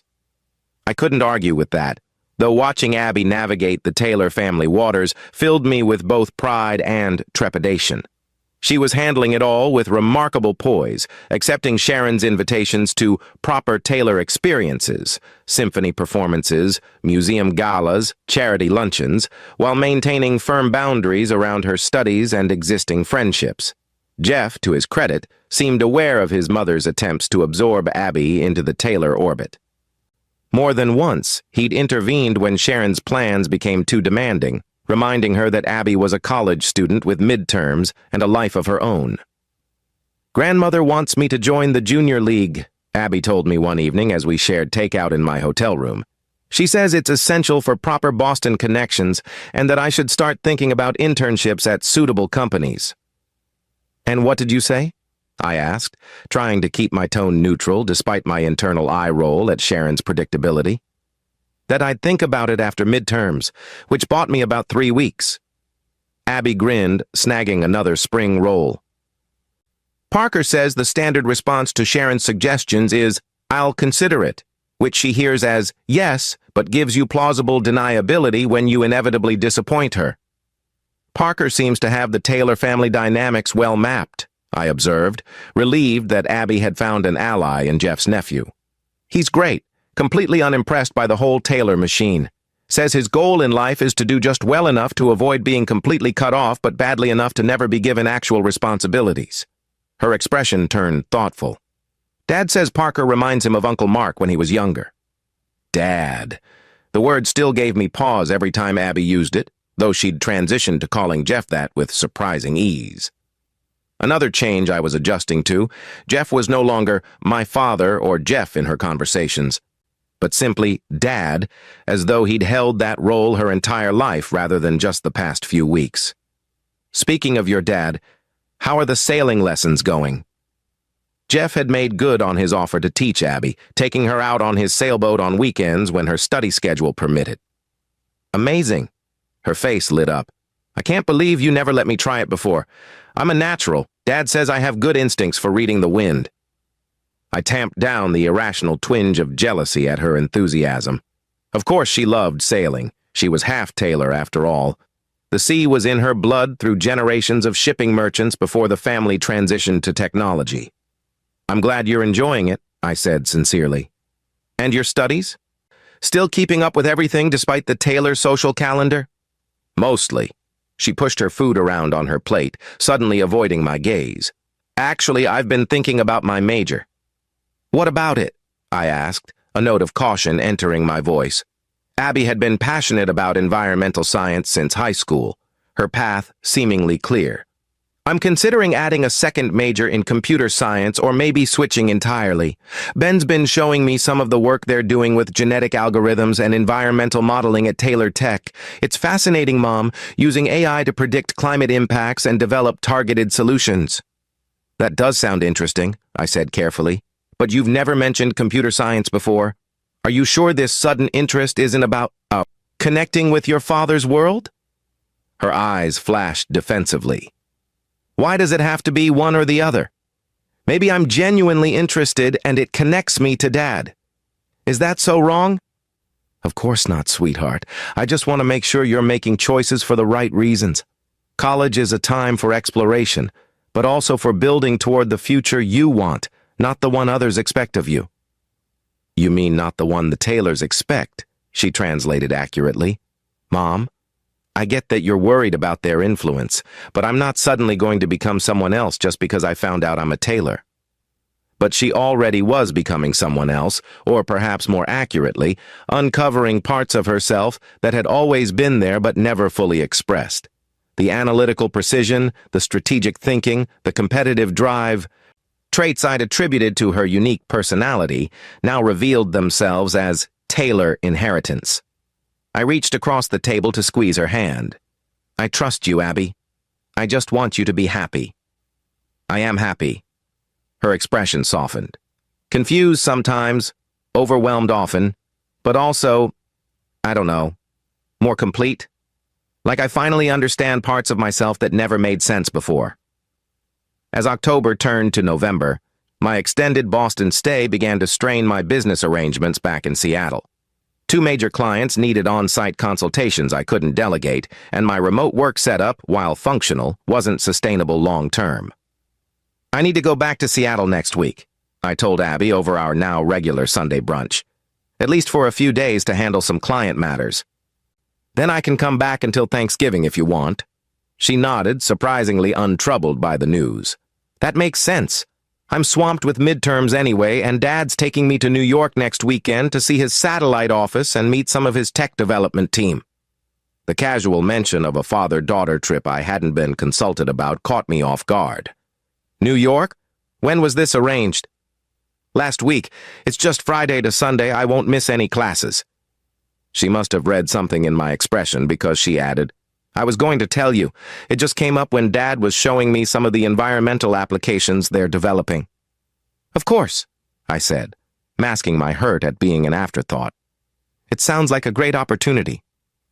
You could come too, she offered, though without much conviction. If you want. No, that's okay. It should be your time with your dad. I forced a smile. Besides, I'll be in Seattle catching up on work. Later that day, I found myself alone with Jeff in his office, having agreed to meet to discuss logistics before my departure. The space was quintessentially him, orderly, modern, with touches of nautical inspiration in the artwork and color scheme. Floor-to-ceiling windows offered commanding views of Boston Harbor, a physical manifestation of the Taylor prosperity that had always made me feel slightly out of place. Abby mentioned you're taking her to New York next weekend, I said after we'd covered the practical matters of my Seattle trip.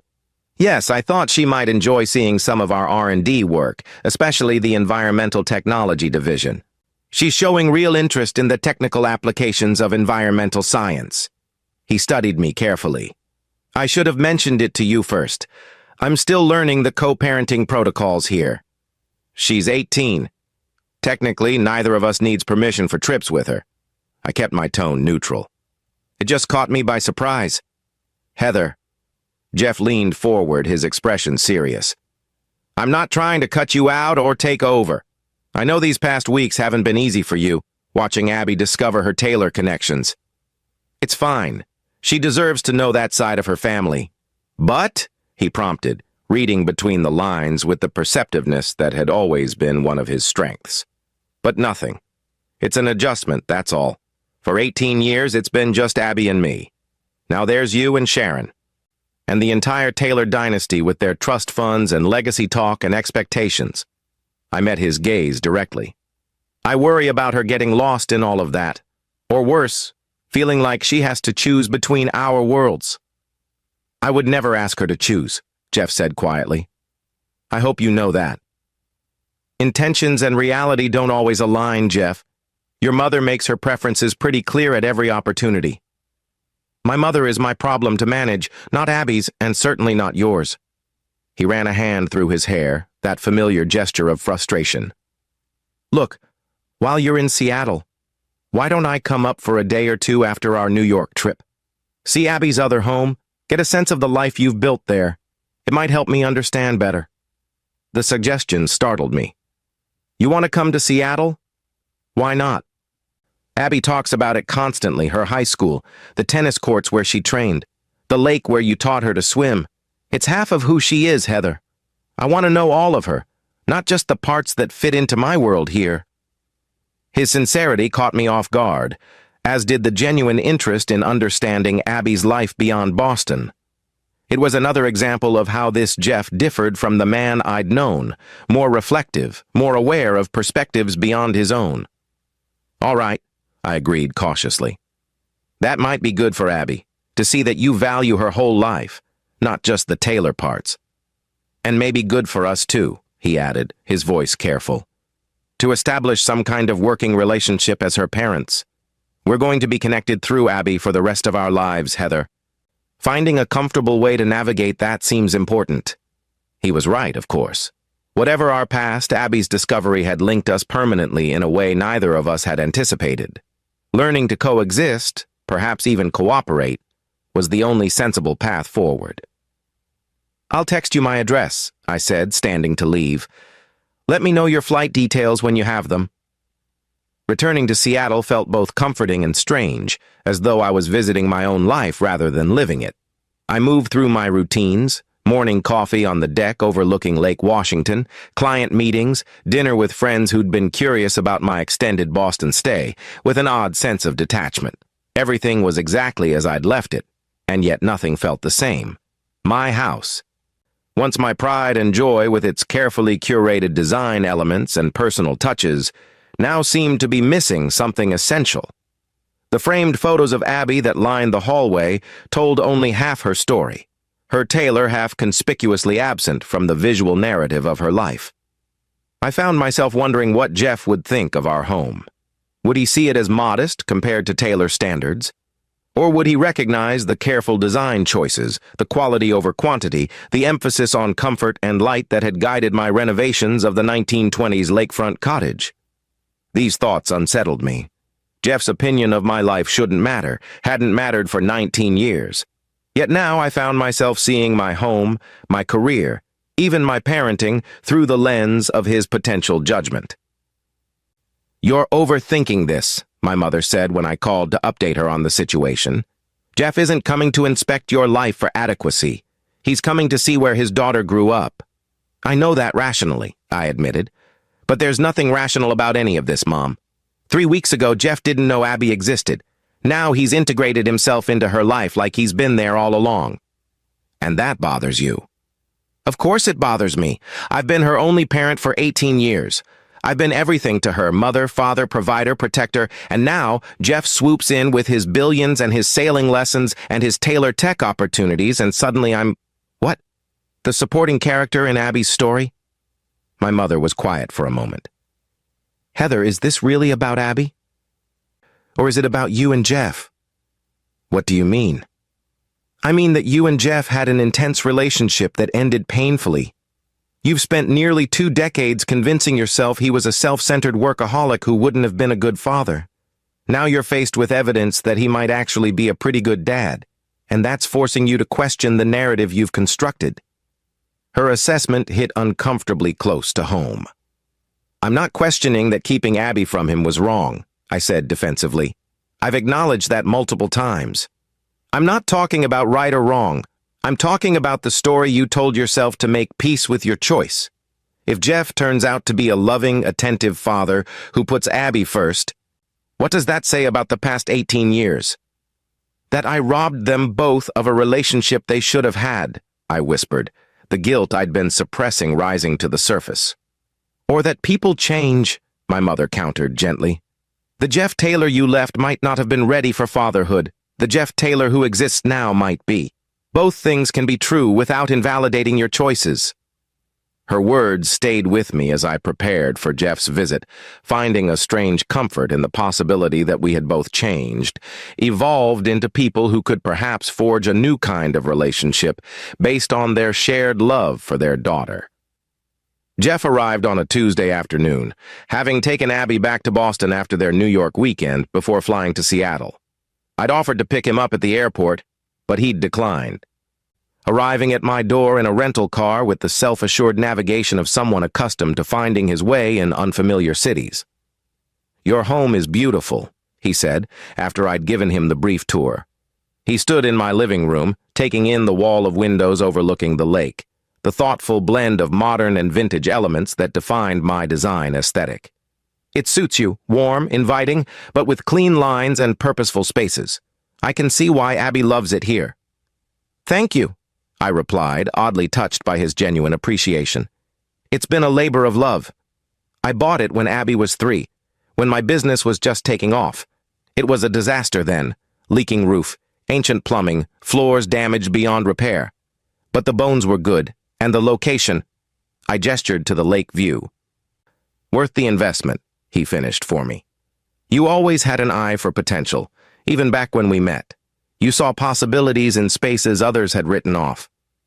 The unexpected reference to our past made me pause. We'd been carefully avoiding direct mentions of our relationship, focusing instead on Abby and present arrangements. Would you like some coffee? Or something stronger? I offered, seeking the safety of host protocols. Coffee would be great. Then maybe you could show me some of Abby's favorite places? She mentioned a park where you used to take her sailing lessons. The acceptable kind, apparently, in small boats tethered to docks. His smile held no judgment, only amusement at Abby's description. Green Lake Park, I confirmed.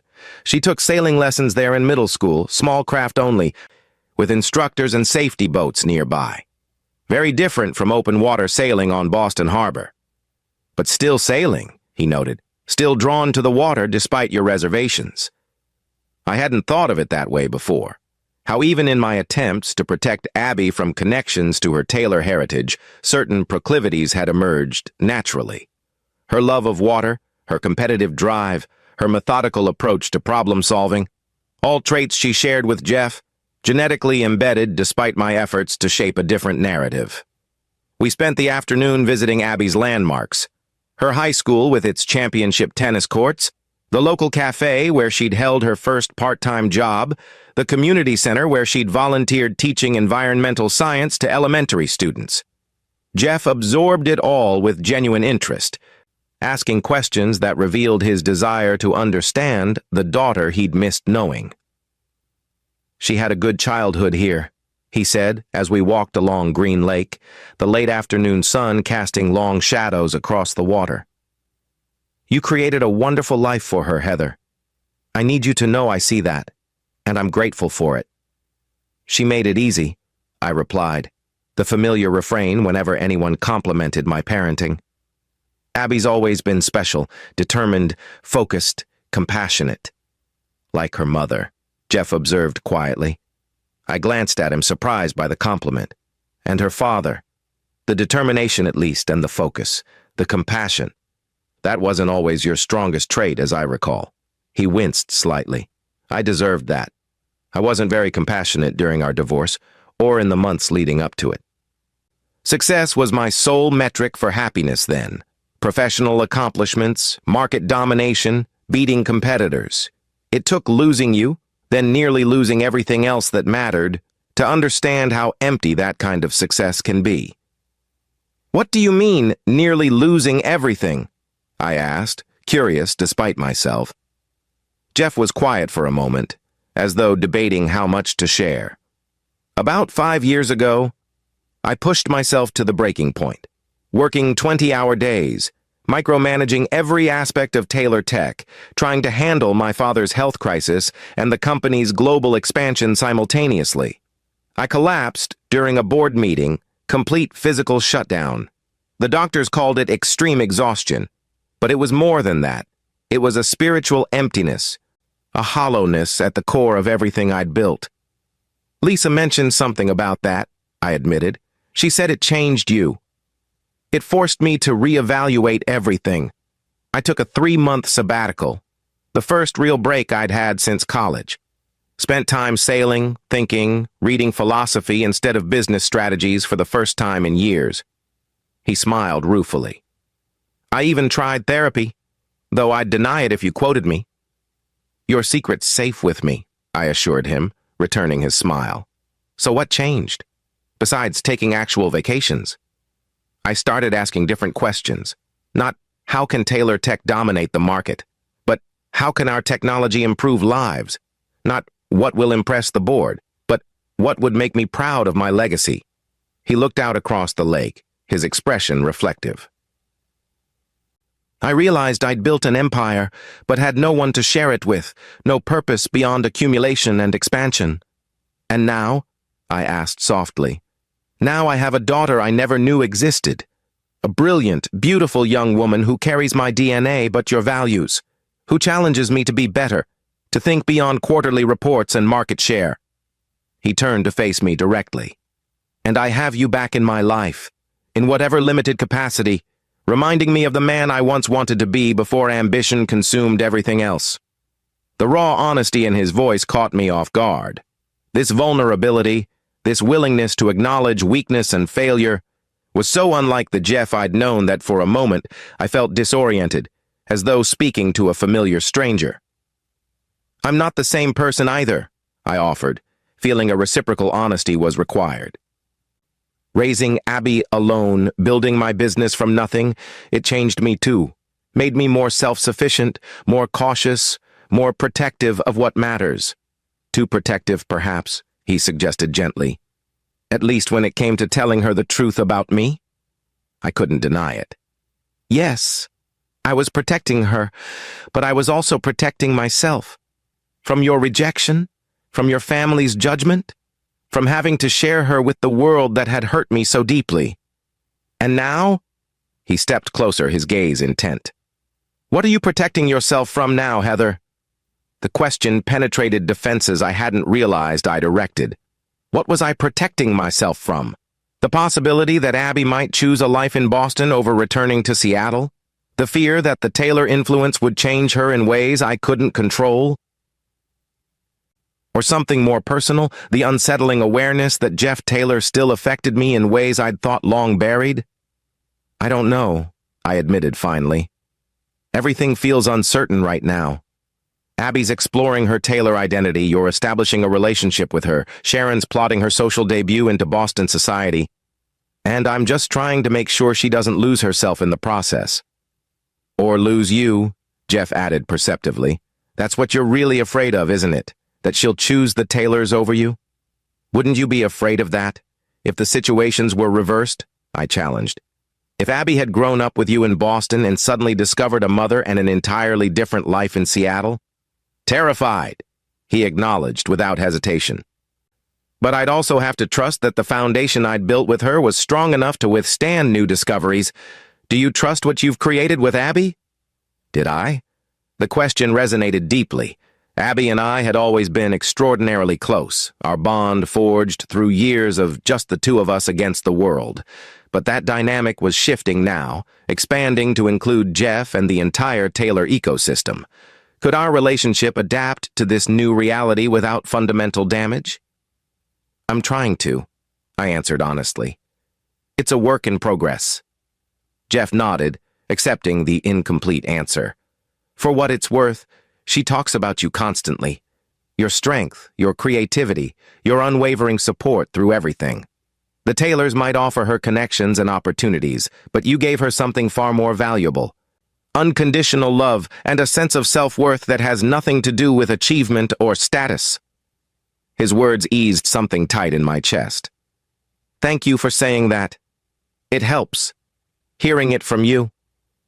We continued our walk around the lake, the conversation shifting to more practical matters, Abby's upcoming Thanksgiving break, her evolving academic interests, the logistics of maintaining connections between Seattle and Boston. As the sun began to set, casting the water in shades of gold and pink, I found myself relaxing into a companionable rhythm with Jeff that echoed our earliest days together, before success and expectations had complicated everything. Back at my house, I prepared a simple dinner while Jeff took business calls on my deck, his commanding presence somehow not out of place in my modest home. We ate by candlelight, sharing stories about Abby that filled in gaps for both of us, his understanding of her childhood enriched by my memories, my vision of her future expanded by his insights into opportunities I'd never considered. She's considering Taylor Tech's summer internship program, Jeff mentioned as we cleared the dishes together. In the Environmental Technologies division, Ben's been showing her some of their current projects. Is that appropriate? Nepotism isn't usually looked upon favorably in corporate settings, I pointed out, remembering the Jeff who had insisted on meritocracy above all else in his company culture. She'd have to apply through proper channels, be evaluated on her qualifications like anyone else, he assured me. But the connection to environmental science combined with data analytics would be valuable experience, regardless of her ultimate career path. I nodded, acknowledging the logic while still feeling a twinge of concern about Abby being drawn further into the Taylor orbit. Just make sure she knows she has options beyond Taylor Tech, that her path doesn't have to follow yours. Of course. He leaned against my kitchen counter, studying me with those perceptive blue eyes. I'm not trying to mold her into a mini CEO, Heather. I just want to support her interests, wherever they lead. I know, I'm being overprotective again. I sighed, setting down the dish towel. Old habits. Understandable habits, he corrected gently. You've been her sole protector for 18 years. That doesn't change overnight. His understanding disarmed me, as did his next question. Would you consider spending Christmas in Boston? You and your parents? We could all be together for Abby's first holiday knowing her complete family. The invitation, its casualness belying its significance, took me by surprise. That's generous of you. But Christmas in Boston would mean the full Taylor experience, wouldn't it? Sharon's formal dinner, the family traditions, the society obligations? Some of that, yes, he admitted. But we could create our own traditions, too. Blend the best of both worlds for Abby's sake. For Abby's sake. The phrase had become our shared mantra, the justification for compromises neither of us might otherwise make. I'll think about it, I promised, and discuss it with my parents. Later, after Jeff had returned to his hotel with plans to fly back to Boston the following afternoon, I sat alone on my deck, watching moonlight ripple across the lake. My conversation with Jeff kept replaying in my mind, not just the practical discussions about Abby's future, but the moments of genuine connection, the glimpses of the man he'd become in our years apart. Was it possible to build something new from the ashes of our past? Not romance, that bridge had been thoroughly burned, but a partnership of sorts, a co-parenting relationship that transcended old hurts and disappointments. For Abby's sake, I wanted to believe it was possible. For my own sake, I wasn't sure I was brave enough to find out.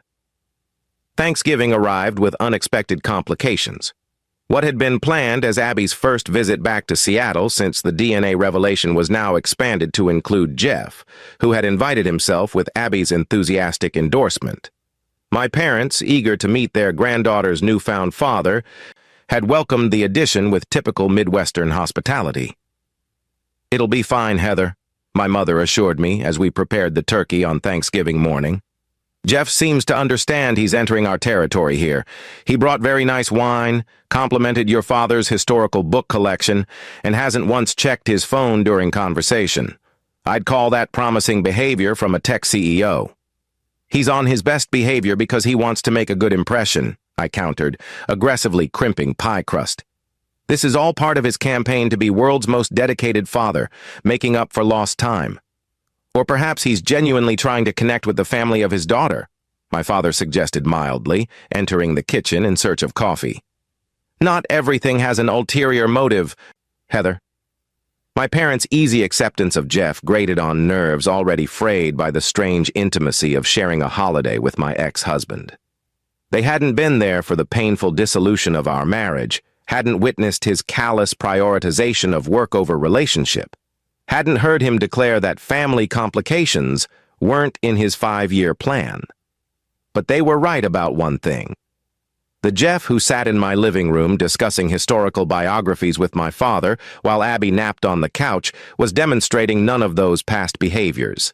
He was present, engaged, genuinely interested in my parents' lives and opinions.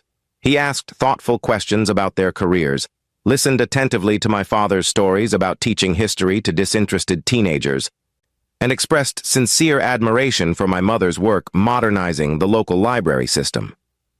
He's nothing like I expected, my mother confided as we set the dining table. From the way you described him, I thought he'd be cold, calculating, constantly distracted by business concerns. He was, once, I admitted. Or maybe I only saw that side of him toward the end, when Taylor Tech consumed everything. People change, Heather, sometimes dramatically. Your father was a workaholic our first few years of marriage, missed anniversaries, worked through vacations, the whole cliché. It took time and communication for him to find balance. Jeff and I didn't have time, I said softly. By the time I realized how unhappy I was, he was already involved with Lauren, and then the divorce, and finding out about Abby. There was no path back from that. Perhaps not back, my mother agreed, but forward. That path seems to be forming whether you planned for it or not. Thanksgiving dinner itself was surprisingly pleasant, Abby bridging any conversational gaps with enthusiastic stories about her Boston experiences, Jeff adding context where needed but never dominating the discussion. My parents shared embarrassing childhood anecdotes about me that made Abby laugh uncontrollably, and Jeff watched me with an expression I couldn't quite decipher, something between amusement and regret. After dinner, as my parents insisted on handling cleanup while Abby showed Jeff her childhood photo albums, I escaped to the deck for a moment of solitude. The November air was chilly but refreshing after the emotional complexity of the day. Mind if I join you? Jeff's voice came from behind me. I turned to find him holding 2 glasses of wine, offering one to me. Sure, though it's getting cold out here. I don't mind the cold. Boston winters build character, or so my mother always claimed. He handed me a glass and leaned against the railing, looking out at the darkened lake. Your parents are wonderful people, Heather. I see where you get your warmth, your intellectual curiosity, your quiet strength. They like you too, I admitted. Though they're easily charmed. Not according to Abby. She says your father terrified her high school boyfriends with his historical knowledge of warfare tactics, and your mother can read people like books, then shelve them in their proper categories. I laughed, despite myself. That sounds like them. Dad never actually interfered with Abby's dating, but his casual mentions of medieval torture methods during dinner conversation were surprisingly effective deterrents. I wish I'd been there for that, Jeff said softly, the humor fading from his voice. For all of it, her first steps, first words, first heartbreaks, I missed so much, Heather. The raw regret in his tone touched something in me. I'm sorry for that, I said sincerely. Whatever my justifications, I was wrong to keep her from you, to not give you the chance to be her father. And I was wrong to make you believe I wouldn't want to be. He turned to face me fully. The things I said during our divorce about complications, about priorities, they were the words of a frightened man who thought success meant control, achievement, empire building. Who didn't understand that real success is measured in relationships, in love given and received, in positive impact on others' lives. When did you become so philosophical? I asked, trying to lighten the moment. Somewhere between collapsing in a board meeting and waking up in a hospital bed with no one listed as my emergency contact, he replied with unexpected candor. Nothing clarifies priorities quite like realizing you've built an empire that would continue without missing a beat if you disappeared tomorrow. The vulnerability in his admission caught me off guard. Jeff, I'm not telling you this for sympathy, he interrupted gently.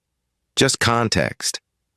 Finding out about Abby, it was a shock, yes, and initially I was furious with you, but it was also a gift I never expected. A chance to connect with something more meaningful than quarterly earnings or stock valuations. A chance to matter to someone as a person, not as a CEO or a tailor. She adores you, I acknowledged. I can see it every time she talks about you, about the sailing lessons, the tailor tech tours, even the family dinner from hell with Sharon. He laughed. That dinner was something, wasn't it? My mother in full matriarchal glory, staking her claim on the newest tailor heir. While pointedly excluding me, I reminded him, though without real heat. A tactical error on her part, Jeff noted.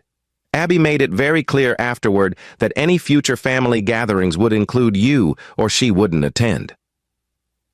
She's got the tailor stubbornness, but your sense of loyalty. The thought of Abby defending me to Sharon brought a warm glow that counteracted the November chill. She's always been fiercely protective of the people she loves. It's one of her best qualities. One of many, Jeff agreed. He hesitated, then added, She told me she's decided to stay in Boston for winter break, other than coming home for Christmas week. Ben's offered to let her shadow him at the genetics lab, and she wants to attend some lectures at MIT about environmental data modeling. The news, while not entirely unexpected, still stung. Winter break had always been our special time, 2 uninterrupted weeks of mother-daughter adventures, holiday traditions, and lazy days in pajamas watching classic movies. I see, I said carefully. That sounds like a valuable opportunity for her. She's worried about telling you, afraid you'll feel she's choosing the tailors over you. Jeff's perception was uncomfortably accurate. I told her you'd understand, that you've always supported her growth and interests, even when they took her in unexpected directions.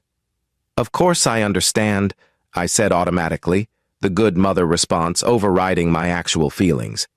She should take advantage of these opportunities.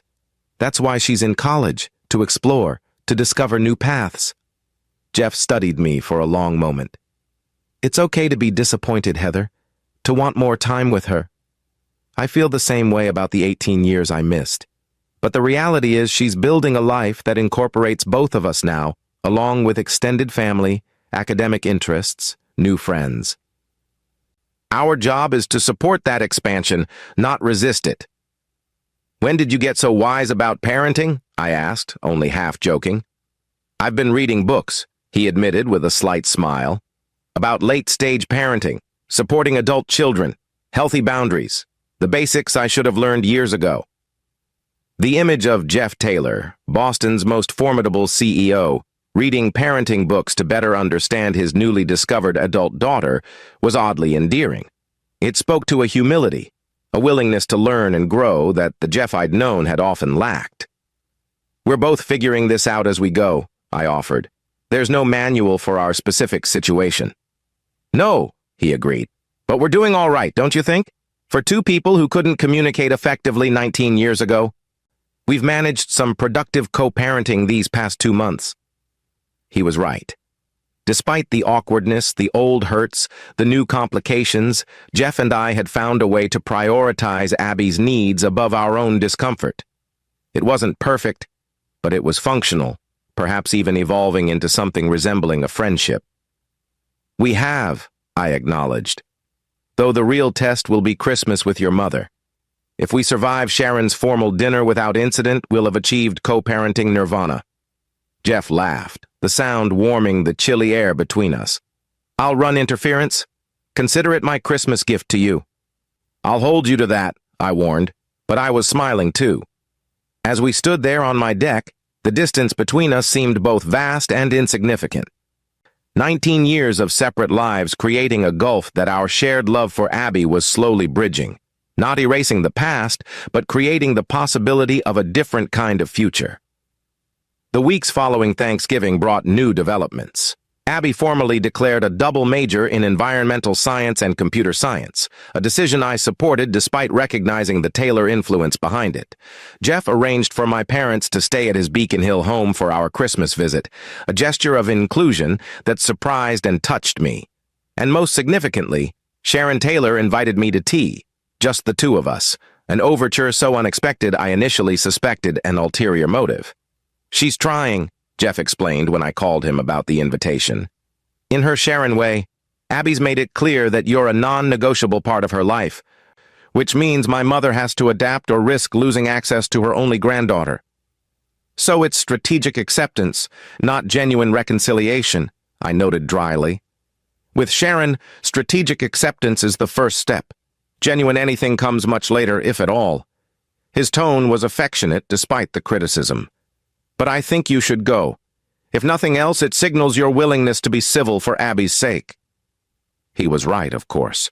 So I found myself on a crisp December afternoon, seated in Sharon Taylor's formal parlor, being served Earl Grey in delicate porcelain cups that probably cost more than my monthly car payment. "Thank you for coming, Heather," Sharon began, her perfect posture and calculated smile unchanged from 19 years earlier. "I thought it important that we establish some understanding between us, given Abigail's connection to both our lives." "I appreciate the invitation," I replied neutrally. "Abby's happiness is my priority, and that includes healthy relationships with her extended family." Sharon nodded approvingly. "Precisely. While we may have had our differences in the past, those should not impact Abigail's integration into the Taylor family circle." Integration. Such a clinical term for what was essentially Sharon's ongoing campaign to absorb Abby into the Taylor dynasty. "Abby is her own person," I said carefully. "She'll decide for herself how much integration she wants with any part of her family, Taylor or Ryan." "Of course," Sharon agreed smoothly. "But surely you recognize the advantages the Taylor connection offers her. Educational opportunities, social networks, financial security, all resources that will benefit her future." "Abby has never lacked for any of those things," I countered, keeping my voice level despite the implied criticism. "She earned a merit scholarship to Northeastern, has built her own social connections, and has a college fund that will see her through graduate school if she chooses that path." "Admirable," Sharon acknowledged with the faintest hint of condescension. "But the Taylor resources are of a different magnitude. The family trust alone would ensure Abigail never needs to concern herself with financial matters. Which might be precisely why I'd prefer she does concern herself with those matters," I replied. "Independence, self-reliance, understanding the value of earned success, these are values I've tried to instill in Abby. Values that unlimited access to Taylor wealth might undermine." Sharon studied me over the rim of her teacup, reassessing. "You've raised a remarkable young woman, Heather. Principled, intelligent, poised. Whatever our past disagreements, I can acknowledge that achievement." The compliment, unexpected and seemingly genuine, caught me off guard. "Thank you. However," Sharon continued, setting down her cup with precision, "Abigail is a Taylor by blood. That comes with certain expectations, responsibilities to the family name and legacy." And there it was, the true purpose of this tea. Setting terms for Abby's Taylor inheritance, both literal and figurative. "Abby will make her own choices about what responsibilities she takes on," I stated firmly. "Jeff understands and respects that. I hope you will, too." "Jeffrey has always been somewhat resistant to family tradition," Sharon observed with a slight frown. "But tradition has its purpose, Heather. Structure, continuity, a sense of belonging to something greater than oneself. These are gifts we can offer Abigail that go beyond financial advantage." I considered her words, searching for the manipulation, but finding instead a hint of genuine belief. Sharon truly valued the Taylor legacy, saw it as something precious to be preserved and passed down. Her methods might be controlling, her worldview elitist, but her commitment to family continuity was, in its way, as fierce as my own protection of Abby. "Abby already belongs to something greater than herself," I said finally. "She belongs to a community of people who love her for who she is, not for her genetic connection to a family name. That includes you and the Taylors now, but it also includes my parents, her friends in Seattle, the mentors who've supported her journey. And you, Sharon added, surprising me again. Most significantly you, her mother. I do recognize that bond, Heather, whatever you might think of me. I may not approve of how you kept her from us, but I cannot fault the results of your parenting. It was as close to a peace offering as Sharon Taylor was likely to provide, acknowledging my role while maintaining her disapproval of my choices. In the complex calculation of our new family dynamic, it represented progress, however limited. For Abby's sake, I'm willing to work toward a civil relationship, I offered. To find ways for her to benefit from both her Taylor and Ryan heritage without forcing her to choose between worlds that should complement rather than compete. A reasonable objective. Sharon's lips curved in what might almost be described as a genuine smile. Perhaps we understand each other better than either of us expected. As I left Sharon's home that afternoon, I felt a strange sense of accomplishment. Not friendship, certainly, and not even true acceptance, but a negotiated peace that might allow Abby to navigate her expanded family without constant tension between her mother and grandmother. Is forgiveness possible after decades of secrets and separation? Can a family fractured by the past find healing through a new generation? Hit that like button if you believe in the power of reconciliation, and subscribe to hear the dramatic conclusion of how one DNA test changed 3 lives forever. Christmas with the Taylors proved less intimidating than I'd anticipated. My parents' genuine warmth seemed to disarm even Sharon, who found herself engaged in lengthy conversations with my father about historical preservation efforts in Boston and Iowa. Abby blossomed in this merged family setting, delighting in introducing her Iowa grandparents to her Taylor relatives, finding connections and commonalities no one had expected. Jeff, true to his word, ran interference whenever Sharon's controlling tendencies emerged, smoothly redirecting conversations or creating distractions that preserved the holiday peace. His home, which I'd never seen during our marriage, he'd purchased it after our divorce, reflected the man he'd become, tasteful but not ostentatious, with comfortable spaces designed for conversation rather than impression. "You've created a real home here," I observed Christmas Eve, as we found ourselves momentarily alone in his kitchen while the others gathered in the living room for my father's traditional reading of A Christmas Carol. "I had help," Jeff admitted. "A very talented designer consulted on the renovation. You might know her work, Heather Ryan Designs?" I stared at him in surprise. "You hired my firm? When?" 3 years ago, when I bought this place. I saw your company featured in Architectural Digest, that sustainable luxury project in Portland, and recognized your aesthetic immediately. Your associate Grace handled everything. I specifically requested she not mention who the client was. Grace never said a word, I marveled, looking around with new eyes at design elements I now recognized as my firm's signature touches. "Why would you hire my company without telling me?" Jeff looked almost embarrassed. "It felt like a connection, I suppose, a way of having something of you in my life when I thought I'd lost that possibility forever." He shrugged, uncharacteristically self-conscious. "Or maybe I just always respected your eye for design, even when I was too focused on other things to say it." The revelation touched me in unexpected ways, that Jeff had followed my career, appreciated my work enough to bring it into his most personal space. It suggested a level of reflection, perhaps even regret, that I hadn't allowed myself to consider. "It's beautiful," I said sincerely. "Grace did our firm proud." "The designer's vision was exceptional," he countered, "even filtered through an associate." The moment held a strange intimacy, acknowledgement of connections that had persisted despite years of separation, of mutual respect that had somehow survived the bitterness of our divorce. It was Abby who interrupted, appearing in the kitchen doorway. "Dad, Grandpa's about to start reading. You're missing the tradition." Her gaze moved between us curiously. "Everything okay?" "Everything's fine, sweetheart," I assured her. "Your father was just showing me some of the design elements in the kitchen." "Mom's deflecting," Jeff Stage whispered to Abby. "I just revealed I hired her company to design this place years ago, and she's processing the shock." Abby's eyes widened.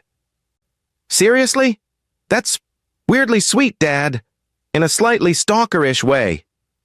I prefer to think of it as appreciating quality design. He defended himself with a smile. Now let's go hear your grandfather's reading before he sends a search party. As Abby led the way back to the living room, Jeff touched my arm lightly. For what it's worth, having your parents here, having you here, it makes this house feel more like a home than it ever has before. The simple honesty in his statement stayed with me throughout the evening, through my father's animated reading and the exchange of gifts that followed, through the laughter and unexpected warmth of this blended family Christmas none of us could have imagined 2 months earlier. Later, after my parents had retired to their guest room and Abby had fallen asleep on the couch midway through It's a Wonderful Life, Jeff and I found ourselves alone again, sharing a nightcap by the fire. I've been thinking about next semester, he said, swirling the amber liquid in his glass, about making this arrangement more sustainable for all of us. What arrangement? I asked, though I suspected I knew where he was heading. This cross-country co-parenting, the constant flights, the extended hotel stays, the disruption to your business. He met my gaze directly. I'd like to propose an alternative. I'm listening. I kept my tone neutral, though a flutter of anxiety stirred in my chest. Taylor Tech is expanding our Seattle presence. We've acquired a smaller firm there and we'll need executive leadership on site. I could relocate, at least part-time initially, maintain the Boston headquarters but spend perhaps half my time in Seattle. The proposal was so unexpected, I momentarily lost the ability to respond. You would move to Seattle? For Abby? For Abby primarily, yes, but also to make this situation workable for all of us. You shouldn't have to upend your life and business to maintain your relationship with your daughter. And I've discovered I enjoy the Pacific Northwest. The pace, the environment, the innovation happening there. What about Sharon? The Taylor family obligations? Boston society? I've survived Boston society for 42 years. I think I've paid my dues. His smile held a touch of the rebellion that had first attracted me to him decades earlier. As for my mother, she'll adapt. She always does. And she can visit. Seattle has excellent hotels with appropriate thread counts. The idea of Jeff establishing a presence in Seattle, of Abby being able to maintain connections to both her worlds without constant cross-country flights, held obvious practical appeal. But it also represented a significant shift in our carefully negotiated post-DNA test reality. Jeff wouldn't just be Abby's father from afar. He would become part of our local landscape, a regular presence in our Seattle lives. You'd really do that? I asked, still processing the implications. Restructure your entire company leadership, split your time between coasts, face down Sharon's inevitable disapproval, all for more time with Abby? Not just for Abby, Jeff replied quietly. For the chance to know my daughter fully, yes. But also for the opportunity to truly make amends for the past, to prove through actions, not just words, that I've changed, that family matters more to me now than corporate expansion or tailored traditions. The sincerity in his voice, the willingness to upend his carefully ordered life for this new priority, spoke to a transformation more profound than I'd allowed myself to recognize. This wasn't just Jeff adapting to unexpected fatherhood.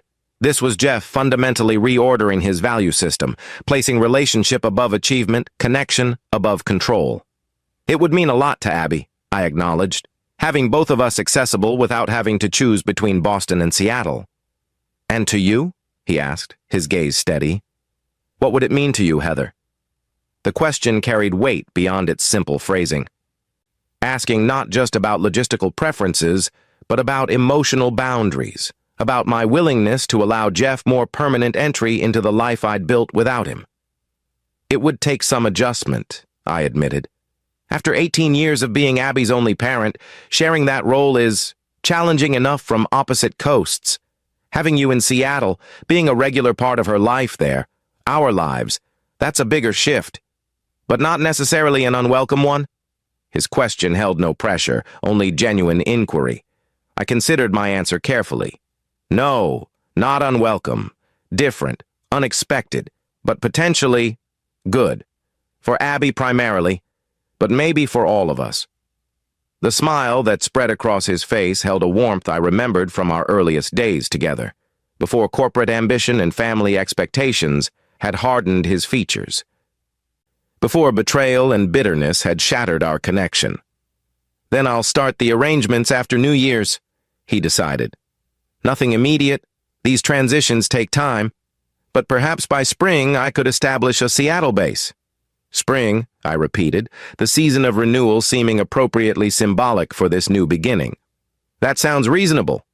As the fire crackled and snow fell gently outside the windows of Jeff's Boston home, I found myself contemplating the strange journey that had brought us to this moment. From passionate young lovers to bitter ex-spouses, from strangers leading separate lives to cautious co-parents negotiating a shared future, all because our daughter had spit into a plastic tube for a college genetics project.